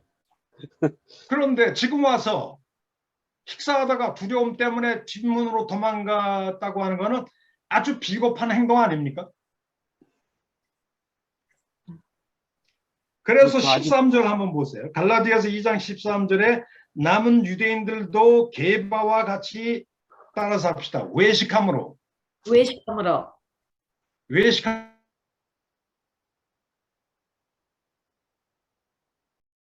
위선이죠. 왜 위선이 됩니까, 그게? 아유, 베드로의 어떤 행동이 위선적인 행동인가요? 아유, 하나님의 백성으로 인정한다는 걸 밀고 가야 되는데, 그 증명해 줘야 되는데, 그 자리를 피했으니까. 그게 위선이죠. 그러니까 고넬료 사건 때 그가 깨달은 것, 이제는 뭐 유대교로 개종하고 할례받고 음식법 지키고 소용없어. 예수만 믿으면 하나님이 성령까지 쏟아부어 주시고 자기의 하나님 백성의 풀 멤버십을 인정한다. 그러니까 그들과 식사하는 건 아무 문제 없다. 이거는 고넬료 사건 때 과거에 그가 깨달은 교훈 아닙니까? 네. 그런데 예루살렘 쪽에서 압력이 들어온다고 두려움을 느껴가지고 지금까지 내가 뭐 너희들하고 식사했는데 그 내가 지금 와서 생각해 보니까 다 잘못된 거네. 미안해. 너희들 지금 너희들하고 나하고 식사를 계속 하려면 할례받고 유대교로 개종하고 음식법, 절기법, 율법의 의식법 다 지켜. 그리고 나서 예수 믿어. 그렇지 않으면 더 이상 이제까지는 식사를 해왔는데 내가 와서 지금 와서 보니까 다 틀렸네. 그러니까 너희들 말이야 나하고 어울리려면 유대인처럼 살아. 할례도 받고. 그렇지 않으면 더 이상 교제 이상 끝. 그러면서 뒤로 도망간 거 아니에요. 아니요? 이런 행동이 위선적이다 이거예요. 위선적이다. 왜? 자기 내면의 신념은 바뀐 적이 없어요. 누구든지 이방 기독교인도 예수만 믿으면 하나님의 온전한 백성이 정결한 백성이 된다. 아직도 그런 생각을 가지고 있는데 단지 외부의 예루살렘 쪽에서 사회적인 압력이 들어온다고 자기 본래 신념과 다른 행동, 그게 바로 위선이죠. 그래서 베드로가 식사하다가 나 좀 화장실 가야 되는데 말이야 나 잠깐만 갔다 올게 그러면서 스르르 말도 없이 뒷문으로 빠져나가니까 나머지 남은 유대인들도 눈치가 빤한 사람들 아니에요? 그러니까 베드로 형님이 왜 나가는지 잘 알 거 아니에요. 그러니까 우리도 화장실 그러면서 이 남은 유대인들이 전부 다 줄줄이 전부 다 뒷문으로 다 빠져나간 사건이에요. 그러니까 이 안디옥 사건의 본질이 뭡니까? 같이 식사하다가 유대 기독교인들과 이방 기독교인들이 같이 공동체 식사를 하다가 유대 기독교인들이 우르르 다 빠져나가므로 이방 기독교인들이 소위 바람 맞은 사건이. 바로 이 사건을 나중에 사도 바울이 깨닫고 나중에 와서 이런 일을 베드로가 행했다는 것을 깨닫고 14절 한번 봅시다. 14절에 바울이 유명한 얘기를 합니다. 14절에 14절만 다 같이 한번 읽어볼까요? 시작. 그러므로 나는 그들이 복음의 진리를 따라 바르게 행하지 아니함을 보고 모든 자 앞에서 게바에게 이르되 내가 유대인으로서 이방인을 따르고 유대인답게 살지 아니하면서 어찌하여 억지로 이방인을 유대인답게 살게 하려 하냐 하였노라. 네. 자, 이 말씀을 보면 이 말씀에 가장 우리가 초점을 기울여야 될 중요한 단어가 있어요. 14절 맨 끝머리에 보니까 유대인답게 살게 하려고 왜 강요하느냐 이런 뜻이죠. 여기 14절에 보니까 내가 유대인으로서 이방인을 따르고 유대인답게 살지 않았으면서 어찌하여 한번 따라서 합시다. 억지로 이방인을 유대인답게 살게 하려느냐. 유대인답게 살게 하려느냐. 그러니까 억지로 이방인들을 유대인답게 살도록 강요하느냐 이런 얘기인데 베드로의 어떤 행동이 안디옥의 이방 기독교인들을 유대인답게 살도록 강요하는 행동인가요? 베드로의 어떤 행동이? 피한 행동. 이게 식사하다가 중간에 스르르 빠져나간 사건이 네. 이방 기독교인들에게는 유대인답게 살도록 강요하는 사건이죠. 왜 이게 강요하는 사건일까요? 베드로가 식사하다가 중간에 스르르 빠져나간 행동 자체가 무슨 함축을 가지고 있어요? 내가 지금까지 너희들하고 식사하면서 생각 없이 어울려 왔는데 지금 와서 보니까 그거 지금까지 내가 식사 함께 한 거 잘못됐구만. 그러니 나하고 너희들하고 식사를 계속 하고 싶으면 너희들도 예수만 믿어서는 안 되고 누구처럼 살아? 된다. 유대인처럼 살아? 유대인처럼 지켜야 살아. 된다. 그럼 유대인처럼 산다는 게 무슨 뜻이죠? 할례를 받아. 율법을 지켜야 돼. 일단 유대인처럼 살려면 유대인이 돼야 되겠잖아요. 네. 그럼 유대인이 되려면 뭘 받아야 돼요? 할례 받아야 돼요. 할례. 할례 받고 유대로 개종해야 되겠죠. 네. 그 다음부터 유대인답게 살아야 되는데 유대인답게 산다는 게 뭘 의미하죠? 율법이 규정한 규례를 지켜야 돼. 법, 절기법, 온갖 것들을 다 뭐 하는 거예요? 지켜야 되죠. 삼가 지키면서 성실하게 유대인으로 살아야 된다는 거예요. 그렇게 유대인답게 살지 않으면 할례를 받고 그리고 유대인의 삶에 광범위하게 동화되어서 살지 않으면 유대인처럼 살지 않으면 더 이상 나는 너희들하고 더 이상 함께 뭐 할 수 없다? 식사할 수 없다. 식사할 수 없다. 다른 말로 말하면 너희들을 하나님의 정결한 온전한 하나님 백성으로 여길 수 없다. 없다라고 하는 뜻이죠. 이게 사실 상당히 이방 기독교인들에겐 중차대한 문제가 된 거죠. 그래서 사도 바울이 지금 베드로를 모든 자 앞에서 온 교인들 앞에 형님 한번 일어나 보셔. Stand up please. 내가 한번 공개적인 질문을 던지고 싶은데 답변하시오. 당신 유대인이 아니야. 유대인 맞지? 그러면 유대인이면 누구답게 살아야 돼? 유대인답게. 유대인답게. 유대인답게 살아야 돼. 그럼 유대인답게 살아야 된다는 건 뭐 음식법, 절기법, 율법의 의식법들 다 삼가 지키면서 그렇게 살았어야 돼. 유대인이니까. 그런데 지금까지 너 그렇게 살았어 안 살았어? 안 살았어요. 어떻게 안 살았죠? 이방인하고 막 음식법, 율법 규정들 어기고 이방인들하고 막 어울려 살았잖아. 이방을 쫓았잖아. 이방인처럼 살았다는 얘기죠.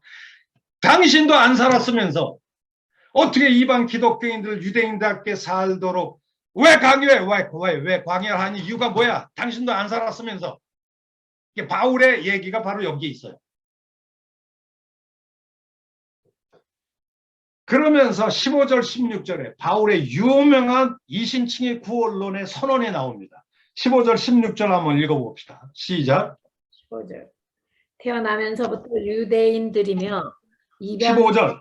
네. 우리는 본래 유대인 이방 죄인이 아니거든. 죄인이 아니로되 들이 아니되 사람이 의롭게 되는 것은 율법의 행위로 말미암이 아니요 오직 오직 예수 그리스도를 믿음으로 말미암는 줄 알므로 우리도 예수 그리스도를 믿나니 이는 우리가 율법의 행위로서가 아니라 그리스도를 믿음으로서 의롭다함을 의뢰함이라. 율법의 행위로서는 의롭다함을 얻을 육체가 죄가 없느니라. 없다. 이 바울의 유명한 이신칭의 복음이 여기서 선포되고 있어요. 네. 근데 이 안디옥 사건의 맥락 속에서 바울이 유명한 이신칭의 구원론의 원칙을 천명한 이유가 뭘까요? 안디옥에는 그 안디옥에 찾아온 유대 기독교 게바를 비롯해서 이 예루살렘 쪽에서 온 유대 기독교인들의 뭐가 잘못됐다고 지금 공격하는 것 같아요. 생각이 잘못됐다고. 무슨 생각이 잘못됐다고? 아, 유대교만 하나님의 백성이다. 그런 규례를 다 지켜야 된다. 그래야 아주 정확하게 잘 보셨는데 바로 유대인만 하나님의 참 백성이다라고 하는 인식이 15절에 깔려 있어요.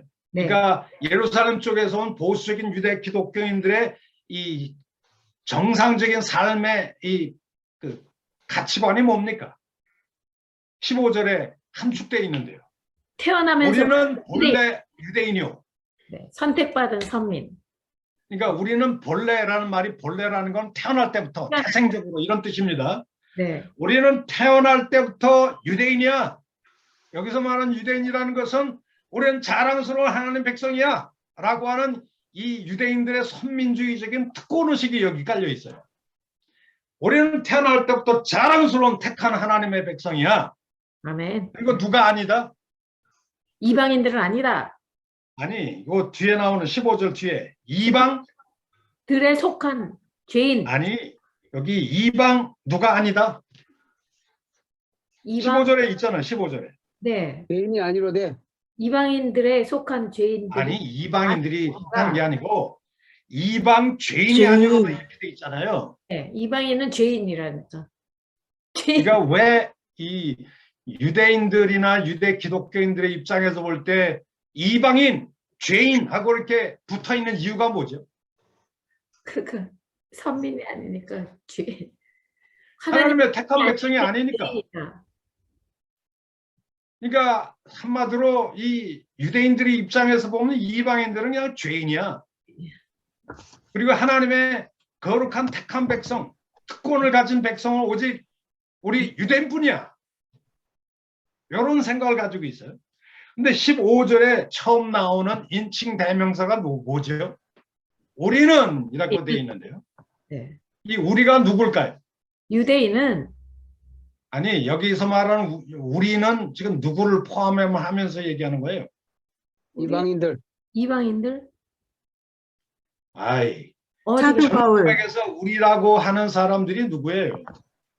우리는 태어날 때부터 네, 태생적 유대인. 자랑스러운 하나님 백성이야. 저 이방 죄인들하고는 틀리지. 우리는 이렇게 생각하는 우리가 누구예요? 유대인이요.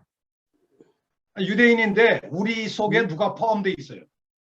대바, 거기 바울, 예바. 바울도 포함되어 있고요. 바울이 이 말을 쓰는 당사자니까 바울도 포함되어 있고 네. 바울과 지금 실랑이를 벌이고 있는 누구도 포함되어 있어요. 베드로도 베드로도 포함되어 있고 예루살렘 쪽에서는 유대 기독교인들, 야고보의 사람들도 포함되어 있죠. 네. 예, 근데 이 사람들이 본래 가지고 있던 멘탈리티가 뭐예요? 선민 사상. 오직 우리만이 하나님의 택한 백성이라는 뜻 아닙니까? 네. 그리고 이방 죄인과 다르고 우리는 이방 죄인들보다는 훨씬 우월한 백성이지라고 하는 이 선민주의적인 우월의식이 여기 깔려 있단 말이에요. 이 선민주의적인 우월의식이 또 뭘로 나타납니까? 이방인들을 죄인 취급하고 배타하고 식사도 안 하고 따돌리고 하는 걸로 나타나잖아요. 네. 그러니까 안디옥 사건의 가장 핵심 이슈가 뭡니까? 바울이 공격하는 핵심 이슈. 소위 이 보수적인 유대 기독교인들이 가지고 있는 가장 잘못된 문제점이 뭐라는 거예요? 선민 사상이요. 이게 자기들만 우월한 하나님의 택한 백성이라고 생각하면서 이방인들을 뭘로 취급하는 거예요? 매일 하는 거예요. 죄인 취급하고 그들과 함께 뭐 하지 않으려고 하는, 어울리지도 않아요. 어울리지도 않고 식사도 안 하고 개돼지 취급하고 따돌리고 배제하고, 네. 그러면서 이런 그 배타주의적인 선민 사상이 뭘로 나타나냐 하면은 한마디로 초대교회 공동체 식사의 가장 큰 장애물 역할을 하는 거죠. 네. 바울이 지금 이신칭의 복음을 통해서 펴시고자 하는 타겟가 바로 유대인들의 선민주의적인 우월의식과 배타의식이죠. 네. 그래서 16절에 바울이 유명한 얘기를 합니다. 사람이 의롭게 되는 것은 뭘로 되는 게 아니다. 율법의 행위로 그게 아니라. 율법의 행위로 되는 것이 아니라 오직 예수 그리스도를 믿는 믿음으로 되는 거야. 바울의 그 유명한 이신칭의 복음의 주요 공격 목표가 유대인들이 율법을 완벽하게 스스로 지켜서 자기의 힘으로 자기 스스로의 노력으로 구원 얻어보려고 하는 이런 공로주의적인 자력구원의 태도를 공격하는 거예요. 자기들만 하나님의 백성이라고 떠들면서 이방인들 죄인 취급하고 따돌리고 식사도 안 하려고 하는 이 배타주의가 공격 목표예요. 배타주의가 공격 목표예요. 근데 전통적으로 말이죠. 여기 주목해 보세요. 지금 가장 이 최근 학계에서 논쟁이 되고 있는 이 부분이 있어요. 이제 세관점주의라고 보통 얘기하는데요. 한번 따라서 합시다. 세관점주의. 세관점. 점주의. 들어보셨습니까? 세관점주의. 네, New perspective on Paul. 세관점주의라는 거는 여러분들이 아마 안 들어보신 것 같은데요. 세계적인 신학계를 떠들썩하게 만든 요즘에 아주 유명한 이 신학계 흐름이죠. 근데 그 흐름에 영국의 대표적인 학자가 소위 그 제임스 던이라는 사람이에요. 제임스 던이라는 사람이 이 갈라디아서 주석을 쓰면서 지금 바로 이 부분에 대해서 이런 얘기를 했습니다. 루터 이후로, 종교개혁 이후로 바울이 이신칭의 복음을 통해서 공격하고자 하는 유대교가 포인트가 잘못됐다. 이 종교개혁 이후로 한 500년 동안 유럽을 주도했던 바울을 읽는 방식이 하나가 있는데요. 바울이 지금 갈라디아서 로마서를 통해서 이런 얘기를 하지 않습니까? 사람이 의롭게 되는 것은 율법의 행위가 아니라 예수 그리스도를 믿는 믿음으로 되는 거야. 이렇게 얘기를 할 때 아마 유대인들은 율법의 행위로 의롭담을 얻으려고 하고 구원받아보려고 하는구나.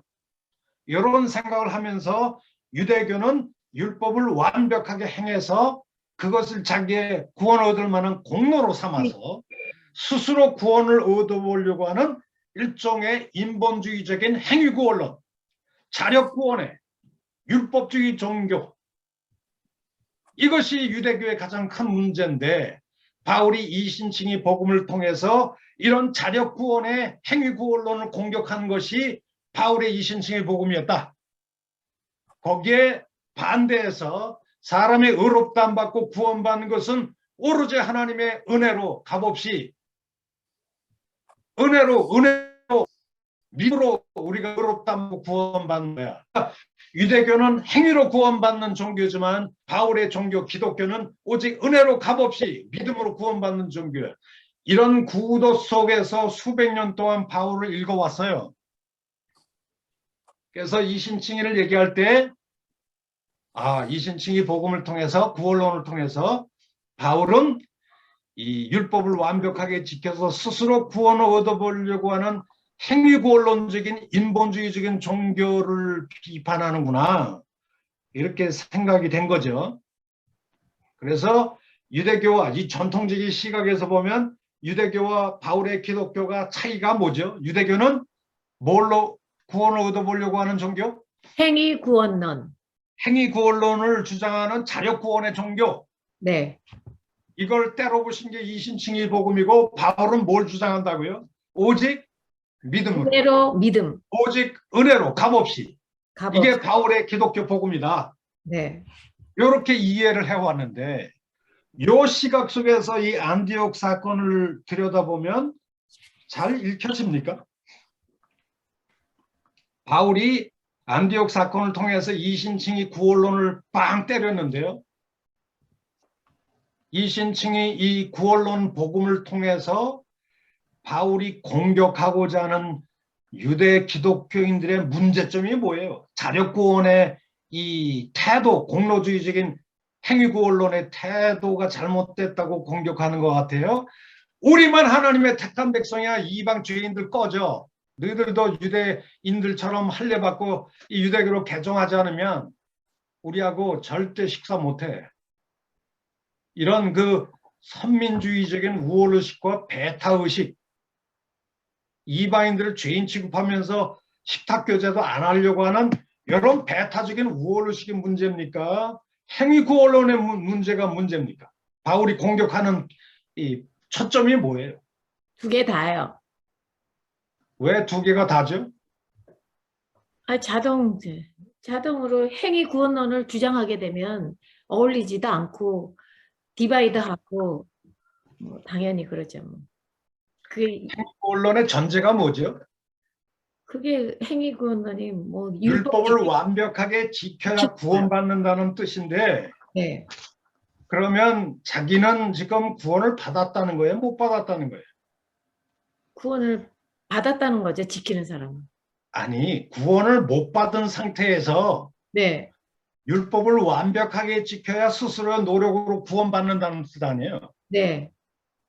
그러니까 유대인들은 이 행위구원론의 전제가 뭐예요? 유대인들도 이방인처럼 다 구원을 못 받는 상태인데 율법을 완벽하게 지켜야 구원을 비로소 받는다.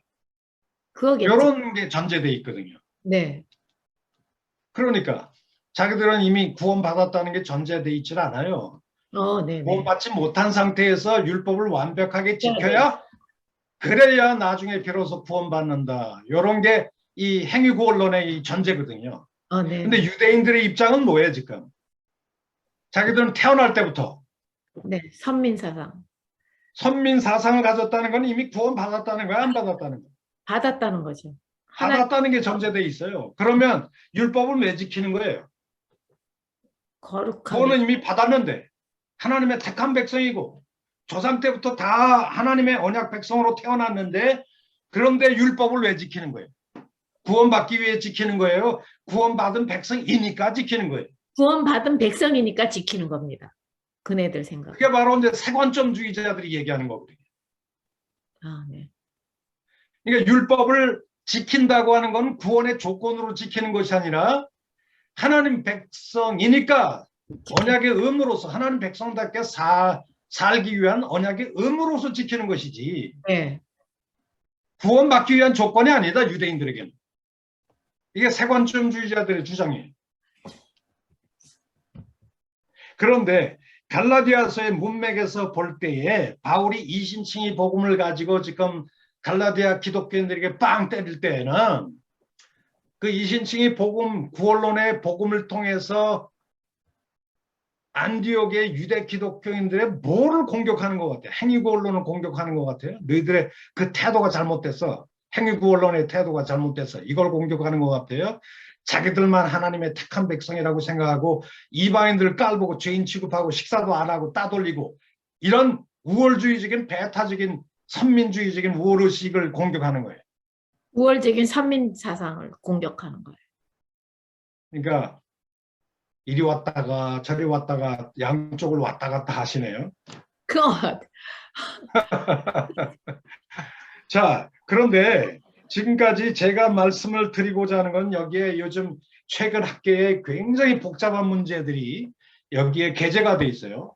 이걸 제대로 설명하기 위해서는 한 학기 동안 또 굉장히 공부를 많이 해야 되겠죠. 웬만한 학자들도 헷갈려하는 문제니까. 그래서 이 문제는 일단 건너뛰겠습니다.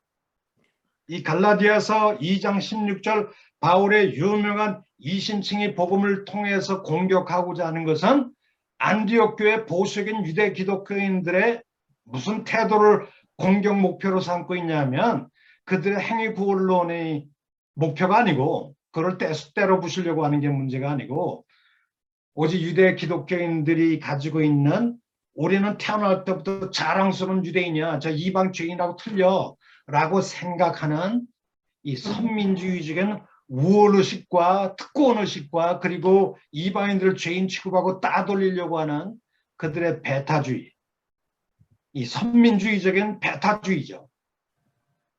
그것 때문에 지금 서로 좀 교제 안 하려고 하는 거니까요. 이게 공격 목표였다라고 하는 것이죠. 바로 이 부분과 연관해서 17절, 20절 유명한 십자가 복음이 여기서 언급이 돼요. 유명한 우리 한번 17절부터 20절 한번 읽어볼까요? 일단 읽어보고 잠깐 쉬었다가 그리고 이후에 강의를 지속하도록 하겠습니다. 일단 읽어봅시다. 17절부터 시작. 그러나 만일 우리가 그리스도 안에서 이렇게 되려 하다가 죄인으로 드러나면 그리스도께서 죄를 짓게 하는 자냐? 결코 그럴 수 없느니라. 만일 내가 헐었던 것을 다시 세우면 내가 나를 범법한 자로 만드는 것이라. 내가 율법으로 말미암아 율법에 대하여 죽었나니 이는 하나님에 대하여 살려 함이라. 내가 그리스도와 함께 십자가에 못 박혔나니 그런즉 이제는 내가 사는 것이 아니요 오직 내 안에 그리스도께서 사시는 것이라. 이제 내가 육체 가운데 사는 것은 나를 사랑하사 나를 위하여 자기 자신을 버리신 하나님의 아들을 믿음 안에서 사는 것이라. 아멘. 자, 이 안디옥 사건을 얘기하는 문맥 속에서 바울이 그의 유명한 이제 이신칭의 복음을 선포하고 그 이신칭의 복음의 근거가 되는 사건, 구원 사건인 십자가에 대한 의미를 설명하고 있어요. 특히 19절을 다시 한번 주목해 보세요. 19절에 보니까 내가 율법으로 말미암아 뭐에 대해 죽었다? 율법에 대하여. 네. 율법에 대하여 죽었다. 네. 이는 하나님을 대하여 살려 함이니라. 율법에 대해서 죽고 하나님을 향해 뉴 라이프를 살게 만드는 중요한 구원 사건이 무슨 사건이죠? 율법에 율법에 대해서 죽고 하나님을 향해 뉴 라이프를 살게 만드는 중요한 구원 사건이 무슨 사건이에요? 십자가. 예수 그리스도 십자가 십자가 사건. 사건. 예수를 만난 사건. 예수님을 단순히 만난 사건이라기보다도 십자가의 죽음을 바울이 지금 이렇게 설명을 하고 있습니다. 내가 율법을 통해서 율법에 대해서 죽었다. 그래야 하나님을 향해서 살아가는 삶의 길이 열린다는 뜻인데요. 네. 이거는 당대 유대교에서 핵폭탄급 엄청난 발언이에요. 왜 그럴까요? 전통적인 유대인들의 시각에서 보면은 어떻게 하여야 하나님을 향해 사는 길이라고 생각이 될까요? Living to God. 어떻게 하는 것이 What is the way of living to God? 하나님을 향해 살아가는 길이 뭘까요? 유대인들의 율법에 입장에서 따라 사는 것. 할례를 받고 율법을 향하여 율법에 묶여있는 율법을 따라 사는 것이 하나님을 향해 사는 길이라고 유대인들은 생각을 했죠. 네. 예, 예. 그런데 율법을 향하여 율법에 묶여있는 율법을 대하여 살아가는 길은 더 이상 하나님을 향하여 살아가는 길이 아니다. 이건 누구 생각이에요? 바울. 생각. 사도 바울이 그런 얘기를 한다고. 사도 바울이. 왜 그러냐 하면 나는 율법을 통해 율법에 대해 죽었다. 그리스도와 했다고요. 죽었다고요. 십자가에서 죽었대요.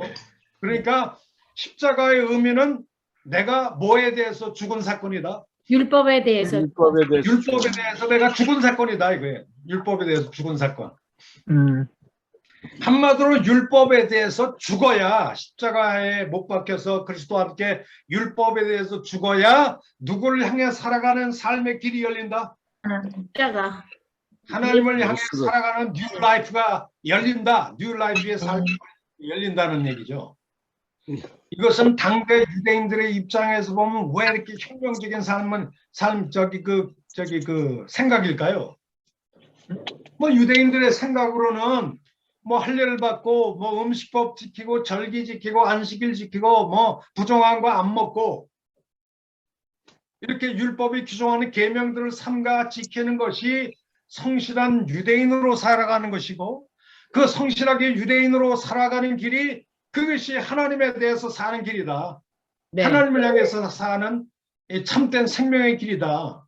네. 유대인들은 이런 생각을 했는데 바울은 이 생각을 완전히 뒤집어서 율법에 묶여서 율법을 향하여 율법에 대해서 살아가는 길은 유대인답게 살아가는 길인지 모르지만 그 유대인답게 살아가는 길이 지금 와서 보니까 하나님을 향해 살아가는 참 길이 아니다. 왜? 지금 유대인답게 살아가는 대부분 유대인들이 다 죄 아래 있다는 거예요. 딱 껍데기 유대인들에 불과하다는 거예요. 그러니까 율법에 대한 나의 모든 연결되어 있는 삶에 대해서 그리스도와 함께 죽어야 그래야 하나님을 향해 살아가는 진정한 삶의 길이 열린다. 아멘. 바울의 이 생각이 여러분들 동의하십니까? 아멘. 왜 왜 아멘이라고 하시죠? 아유, 우리는 예수님 십자가에 자유로워지니까. 없습니다. 율법을 자. 통해서는 예. 완전한 의가 이루어질 수 없기 때문에 그렇죠. 네, 그런 얘기도 이제 가능하고, 그러니까 사실 율법에 대해서 살아가는 길과 하나님을 향해 살아가는 길은 유대인들은 같은 거라고 생각하겠죠. 뭐 율법 지향적으로 살아가는 길이 하나님을 향해서 살아가는 길이지. 그러니까 음식법 지키고 절기법도 지키고 율법이 말하는 모든 계명들 삼가 지켜야 그때서야 우리가 하나님을 향해 성실하게 살아가는 길이야. 뭐 유대인들이 이렇게 생각을 했겠지만 사도 바울이 그 율법 지향적으로 살아가는 유대인들 대다수가 지금 와서 보니까 다 뭐 아래 있다고요? 죄 아래. 있다. 죄 아래, 하나님의 심판 아래 있다는 거예요. 지금 율법 지향적으로 살아가는 놈들이 다 무늬만 껍데기만 하나님 백성이지, 다 이방인처럼 다 타락한 이 세상적 존재의 일부에 불과하다. 쉽게 말하면 율법은 하나님을 향해 뉴 라이프를 살게 만들 능력이 있다 없다? 없다. 없다. 율법은 우리를 죄로부터 해방할 능력도 없고 죄인을 새 사람으로 변화시킬 능력도 없고 하나님을 향해 뉴 라이프, 새 생명을 살아가게 만들 능력도 율법에는 없어. 율법은 내용은 좋아, 거룩하고 의로운 말씀이지만 율법은 치명적인 한 가지 약점이 돌판의 세계적인 외적인 문자 조항에 불과해. 그런데 그 외적인 법 조항에 불과한 율법이 죄의 종노릇하는 나를 살릴 수 있어? 마귀 사탄으로부터 나를 해방해서 하나님을 향해 살게 만들 능력이 없어, 율법은. 그러면 하나님을 향해서 살아가는 뉴 라이프를 살게 만드는 중심 사건이 뭘까요? 십자가 사건. 율법을 지향적으로 살아가는 길이 아니라 20절을 보니까 무슨 사건이다? 십자가 사건. 십자가 사건이단 말이에요. 내가 그리스도와 함께 십자가에 못 박혀 죽었다. 내가 그리스도와 함께 십자가에 못 박혀 죽었을 때는 율법에 묶여있는 나도 죽었고 세상 지향적으로 살던 나도 죽었고 죄 아래 살았던 나의 옛사람도 다 죽었어. 그리고 십자가는 어떤 의미를 지닌 사건일까요? 율법에 대해서, 죄에 대해서, 옛사람에 대해서 죽게 만든 사건임과 동시에 20절 후반절에 보니까 내가 그리스도와 함께 십자가에 못 박혀 죽었다는 말 뒤에 4번이나 반복돼서 나오는 용어가 있어요. 그게 산다는 동사예요. 네. 내가 그리스도와 함께 십자가에 못 박혀 죽었나니 그런즉 이제는 내가 뭐 하는 것이 아니요? 산 것이 아니고 사는 것이 아니요. 오직 내 안에 그리스도께서 뭐 하는 거다? 사는 것이라. 이제 내가 육체 가운데 사는 산 것은 것이 아니에요. 사는 것은 나를 사랑하사 나를 위하여 자기 자신을 버리신 하나님의 아들을 믿는 믿음 안에서 사는 것이라. 사는 것이라. 이 산다는 말이 몇 번 언급되죠? 네, 4번. 4번. 4번이에요. 4번. 그러면 십자가는 어떤 의미를 지닌 사건일까요? 부활. 전체 안디옥 사건의 맥락 속에서 볼 때 십자가는 어떤 의미를 지닌 사건일까요? 율법은 죽고 이건 거듭나는 것. 아니 은혜 하나님으로 사는 것. 한마디로 말해서 이 그리스도의 십자가는 뭐 이 세상에 푹 빠져서 이 유괴 질서에 있는 세상에 푹 빠져 살았던 이 세상적 존재에 나는 죽었다는 거 아니에요? 네. 죽고 그리고 율법 지향적으로 살았던 그 삶도 죽고 죽었다는 거예요. 네. 그리고 죄의 종노릇하여 살던 나의 옛사람도 그리스도와 함께 죽었어요. 죽었다는 거예요. 그리고 십자가는 하나님을 향해서 살아가는 뉴 라이프의 출발점이기도 합니다. 아멘. 나의 생각도 바뀌고 아멘. 나의 삶도 바뀌고 아멘. 나의 모든 것이 바뀌죠. 그렇다면 십자가를 통해서 바뀌는 게 뭐가 있을까요? 바뀌는 게 당연히 바뀌지. 십자가를 통해서 바뀌는 것은 전에 하나님에 대해서 죽었던 존재지, 영적으로 죽은 존재가 그리스도의 십자가를 통해서 하나님을 향해 뭐하는 존재로? 새로운 사는 존재로 바뀌는 거죠. 네. 죽음에서 네. 새 생명으로 넘어가게 만드는 사건이 무슨 사건이다? 십자가 사건. 십자가 사건이에요. 죽음의 질서에서 새 생명의 질서로 넘어가게 만드는. 그래서 십자가를 통하지 않고서는 하나님 앞에서 참되게 살아가는 참된 생명의 존재가 십자가를 겪지 않고는 불가능하다는 거죠. 불가능하다는 거예요. 아멘. 두 번째 바뀌는 게 뭐가 있을까요? 전에는 율법 지향적으로 살아갔는데 이제는 누구 지향적으로 산다는 거예요? 예수. 하나님 지향적으로 살아가는 그런 존재로 바뀌가 되겠죠. 아멘. 십자가를 통해서 바뀌는 게 뭐가 있죠? 전에는 철저하게 나를 위해서 나 중심적으로 살았죠.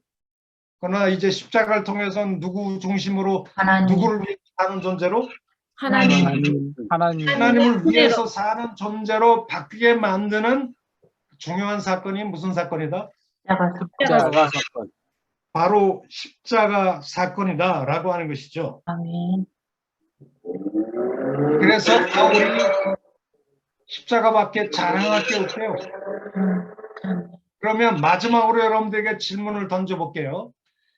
바로 이 안디옥 사건을 통해서 소위 예루살렘 쪽에서 온 소위 보수적인 유대 기독교인들, 이방인들을 예수를 믿음에도 불구하고 식탁 교제도 안 하고 죄인 취급하고 따돌리고 식사하다가 우르르 빠져나가는 그들의 이 선민주의적인 우월의식과 배타의식을 가지고 이 기독교인의 교제를 방해하는 이 유대주의 기독교인들을 바울이 나무라고 공격하면서 그의 유명한 이신칭의 복음을 가지고 그들을 공격하고 있는데요. 그 과정에서 십자가는 어떤 의미를 지니고 있을까요?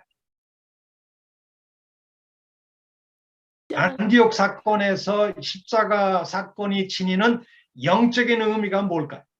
이게 오늘 강의의 핵심입니다. 새 생명 십자가만이 하나님을 향한 구원의 방법입니다. 뭘 얘기를 한참 하시는데 네. 아, 좀 정리가 좀 덜 돼 있는 것 같아요. 십자가 우리 아니요. 전호림 목사님이신가요? 예, 전우리 맞습니다. 예, 네, 전호림 목사님, 이 네네네. 안디옥 사건에서 바울이 네. 십자가 사건을 얘기하는 이유가 뭘까요? 십자가가 어떤 의미를 지닌 사건이길래 안디옥 사건에서 지금 거론하는 이유가 뭘까요? 안디옥 사건에 뭘 교정하려고?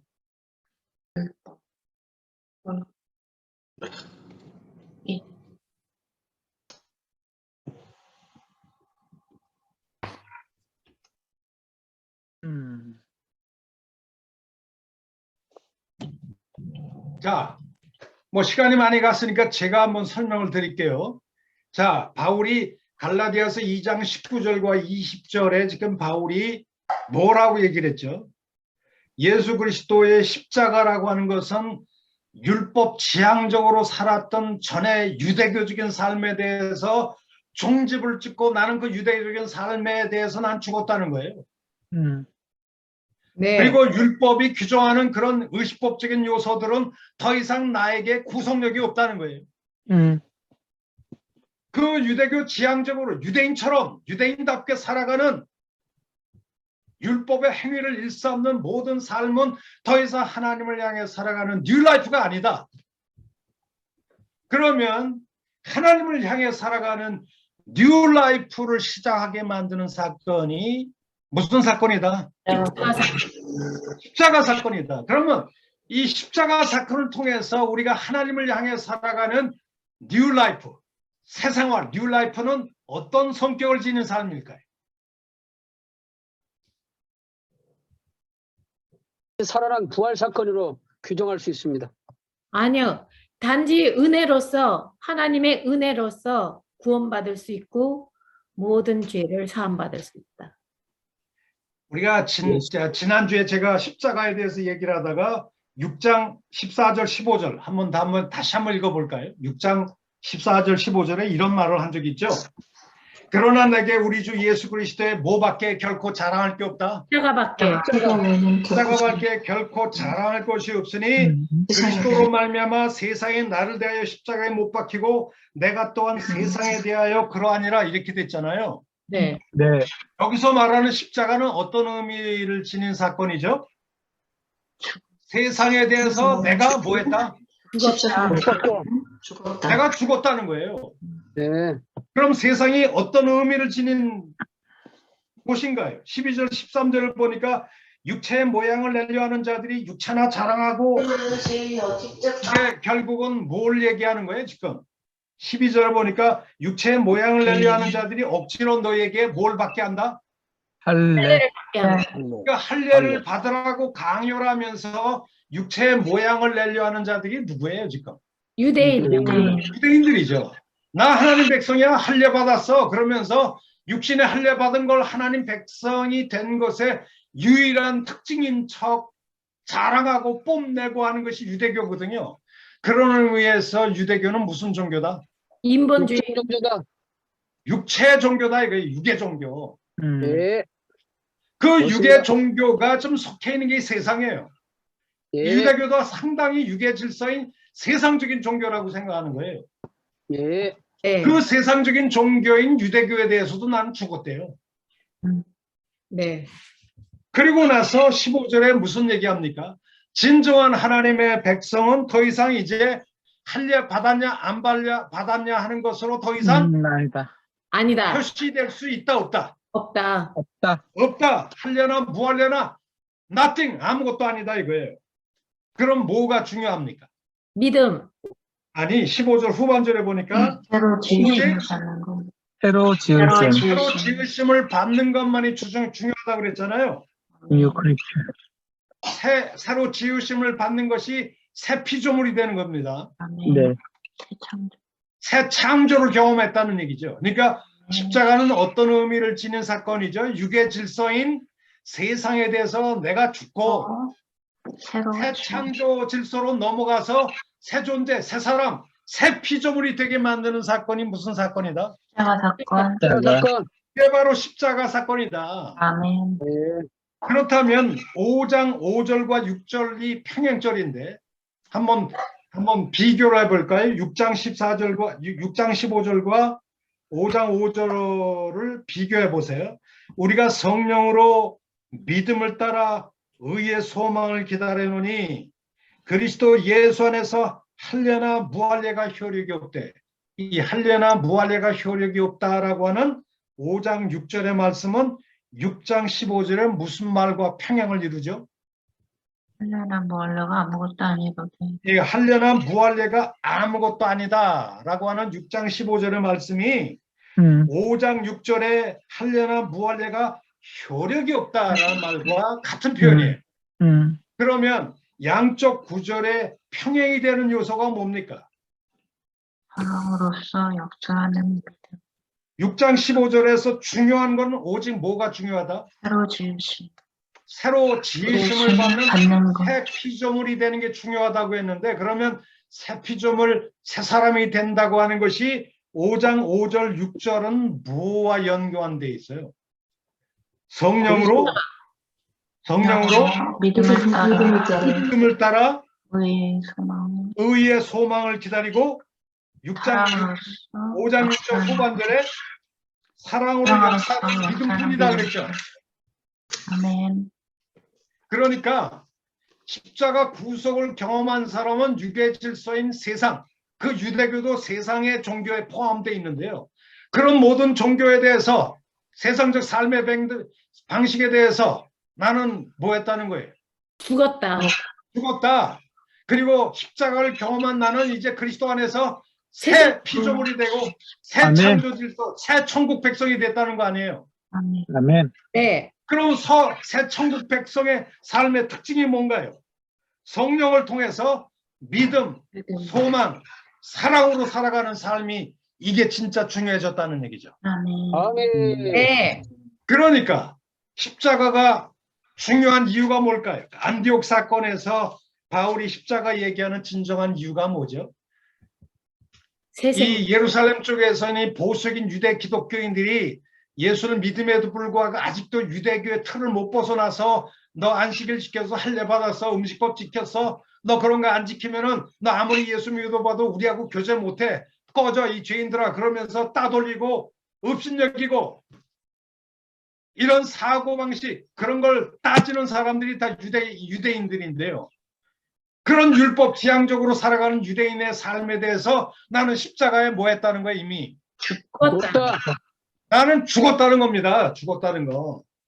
더 이상 그런 삶의 방식은 하나님을 향해 살아가는 뉴라이프가 아니라는 것입니다. 아멘. 그럼 하나님을 향해 살아가는 진정한 뉴라이프는 뭘까요?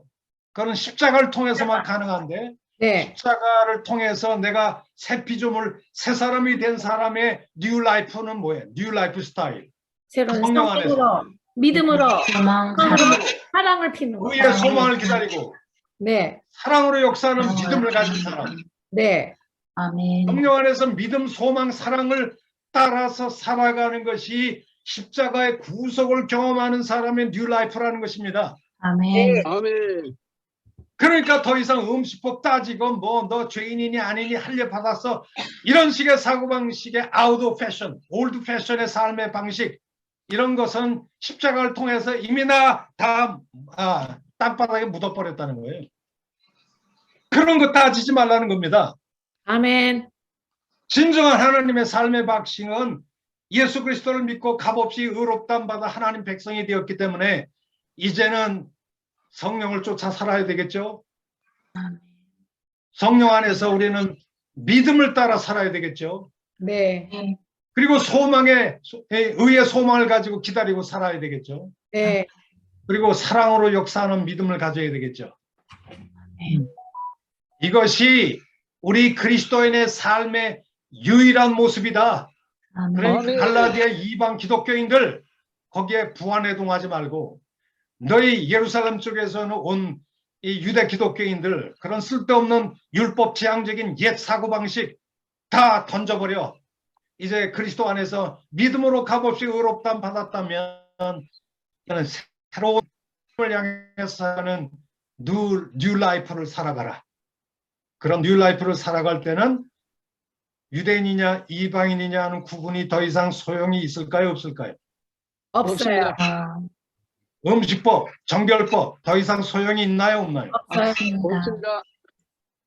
안식일 지켰냐 안 지켰냐 할례 받았냐 더 없어요. 이상 소용이 없어요. 없어요.